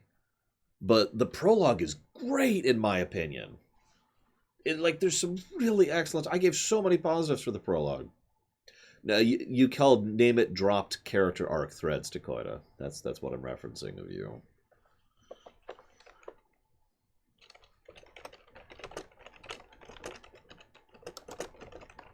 I did. Django. But I'm going to give another one because it's garbage. I'm sorry. I really hate this if it's not coming across in my tone. But I do think that is as far as we're going to go with that one. I think that's as many negatives as I'm willing to give for that. We never crashed. We didn't crash once this whole playthrough. Wow. This game was less buggy than KOTOR 1. Huh. Because KOTOR 1 had game ending, game crashing bugs. You remember that frickin' bug we had when we were going to the Leviathan? Where we had to reduce the resolution in order to make the game playable? God.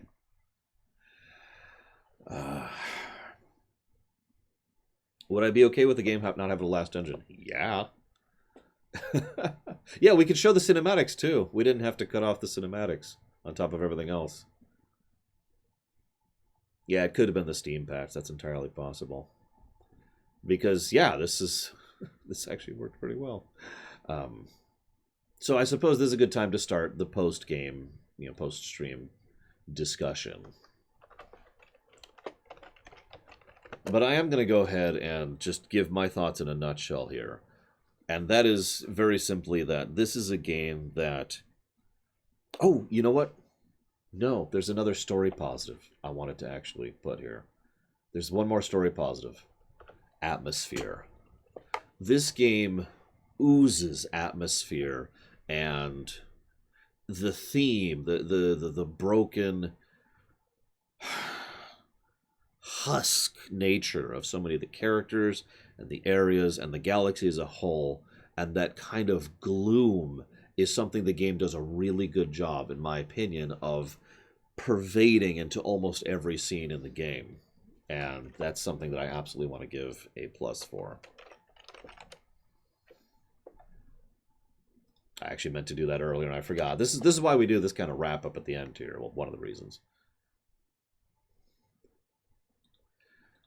Equipment customization. We actually did play around with it a bit, and I did do a bit of it off camera. I'll be honest about that. I figured just sitting there and leveling and equipping and customizing wasn't super exciting to do on camera, so I tried to do most of that off camera. I think I could give a positive for that. I think it's pretty decent. It allows for a good modularity for the system. The only thing that kind of limits it is the randomness of the loot drop. Where the heck? There it is. Sorry. Closing that so I could pull this over here and actually look at it. There we go.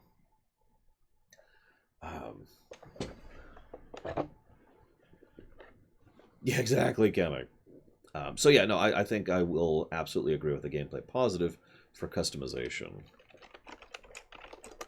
and upgrade, because you can craft, you can customize, and both are good.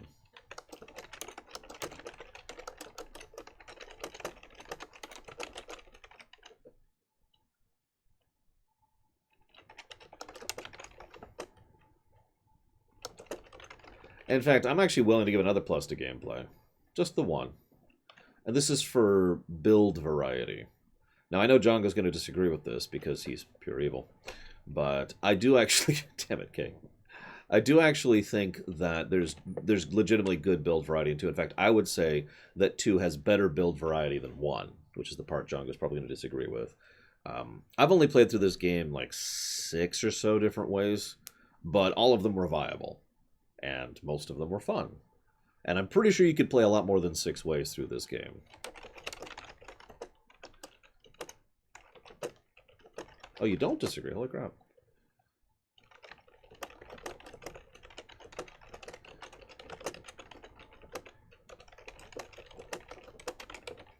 So yeah, 2 pluses for those 2 things. Thank you for pointing those out. There's another reason we do this post thing. So we're there now.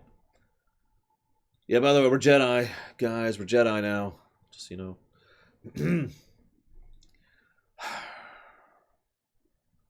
And yeah, net neutral on gameplay. That actually does sound about right. Better than KOTOR 1. I've always said that KOTOR 2 plays better than KOTOR 1. And has a much better story. So that this sounds about right to me, you know. This lineup here. Any other thoughts, guys? And if anybody has anything they want to bring up or they want to discuss, now would be a perfect time to do so. Just about the game in general, but you could also bring up, pluses, minuses, whatever. Also, remember to vote for the gender of our Sith warrior. I should probably take tomorrow off. I should probably not start Tor tomorrow. Actually, I wasn't going to do Tor tomorrow. I'm starting Tor on the 29th. That's set in stone.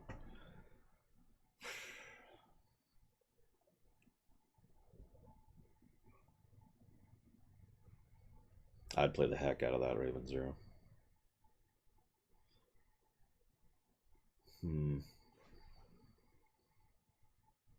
Well, there's the voot, Raven Zero, if you want to voot on it.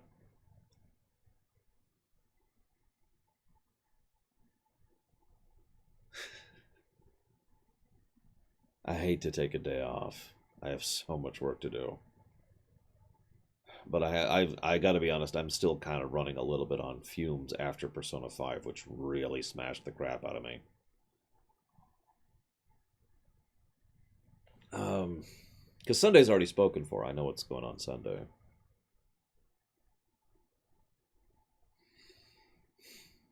So Monday, 29th. That is the 29th, right? Yep, I'm right. That will be starting Tor. For those of you curious, we'll be starting our run of Tor Sith Warrior starting Monday. I feel like we've talked a lot of the sections out about this.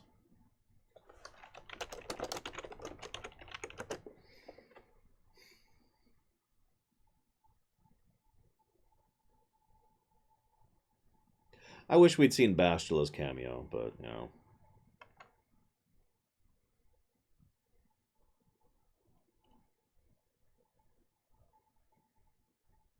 That's part of the outro negative I already gave, Muhammad. Because, yeah, I agree. Sith Warrior is what was donated for, Dimitri. That's kind of how that works. You guys donate, I do what you donate for. We will be terminating the tour. I'll actually be talking about all of this Monday, because I've already thought a lot about the structure of how this stream is going to work. But we are going to be terminating the run after the end of the Sith Warrior arc. Bastila shows up if Revan was male, Raven Zero. Yeah, I actually, as weird as it sounds, Vrook is pretty decent. And like I said, I like Vrook in this one a lot better than the first game. Donate for Trooper. Please don't. Actually, even ignoring the fact that the runs are in lockdown right now, I haven't decided if future Tor runs are on the table yet. It depends on how this run goes. This is going to be something of a proof of concept to see how it goes in action. We'll see, is my answer to you. Do you remember we have a vote for the gender of the Sith Warrior?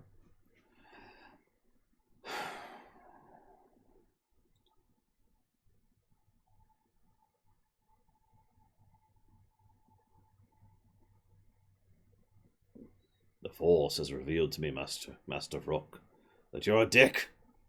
Yeah, I figured Agent or Warrior. Although, honestly, Warrior's a better trial, because Agent... I don't like playing Agent. I prefer to play someone who's a melee, who's a tank. And I kind of suck as playing Agent in general.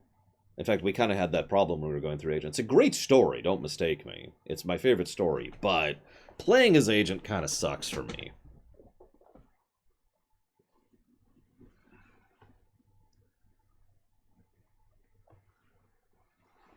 Yeah, I'm going to be Juggernaut. I've already decided that. I will be tank. Period. I have played too many MMOs over too many years to not choose to solo as a tank if given the choice. It is a precious rare MMO where not playing a tank for solo is better than playing a tank for solo. It happens, and usually it's a specific thing, but... No, we will be the whole time. I think that's it. I think that is it, guys. So that leaves us with plus 15? Yes, plus 15 to story. And 0 to gameplay. Which, yeah, no, that sounds about right if I'm being completely honest. Better than KOTOR 1, with a certainty. And no cheats. We didn't cheat at all this time around. That's true, Raven Zero. Either way, I think I'm going to go ahead and chop this off and start getting this whole thing uploaded and ready to go. Thank you, everyone, for joining me. I will be seeing you guys Sunday. I'll be seeing Sunday. And I will see you guys for Lore Week.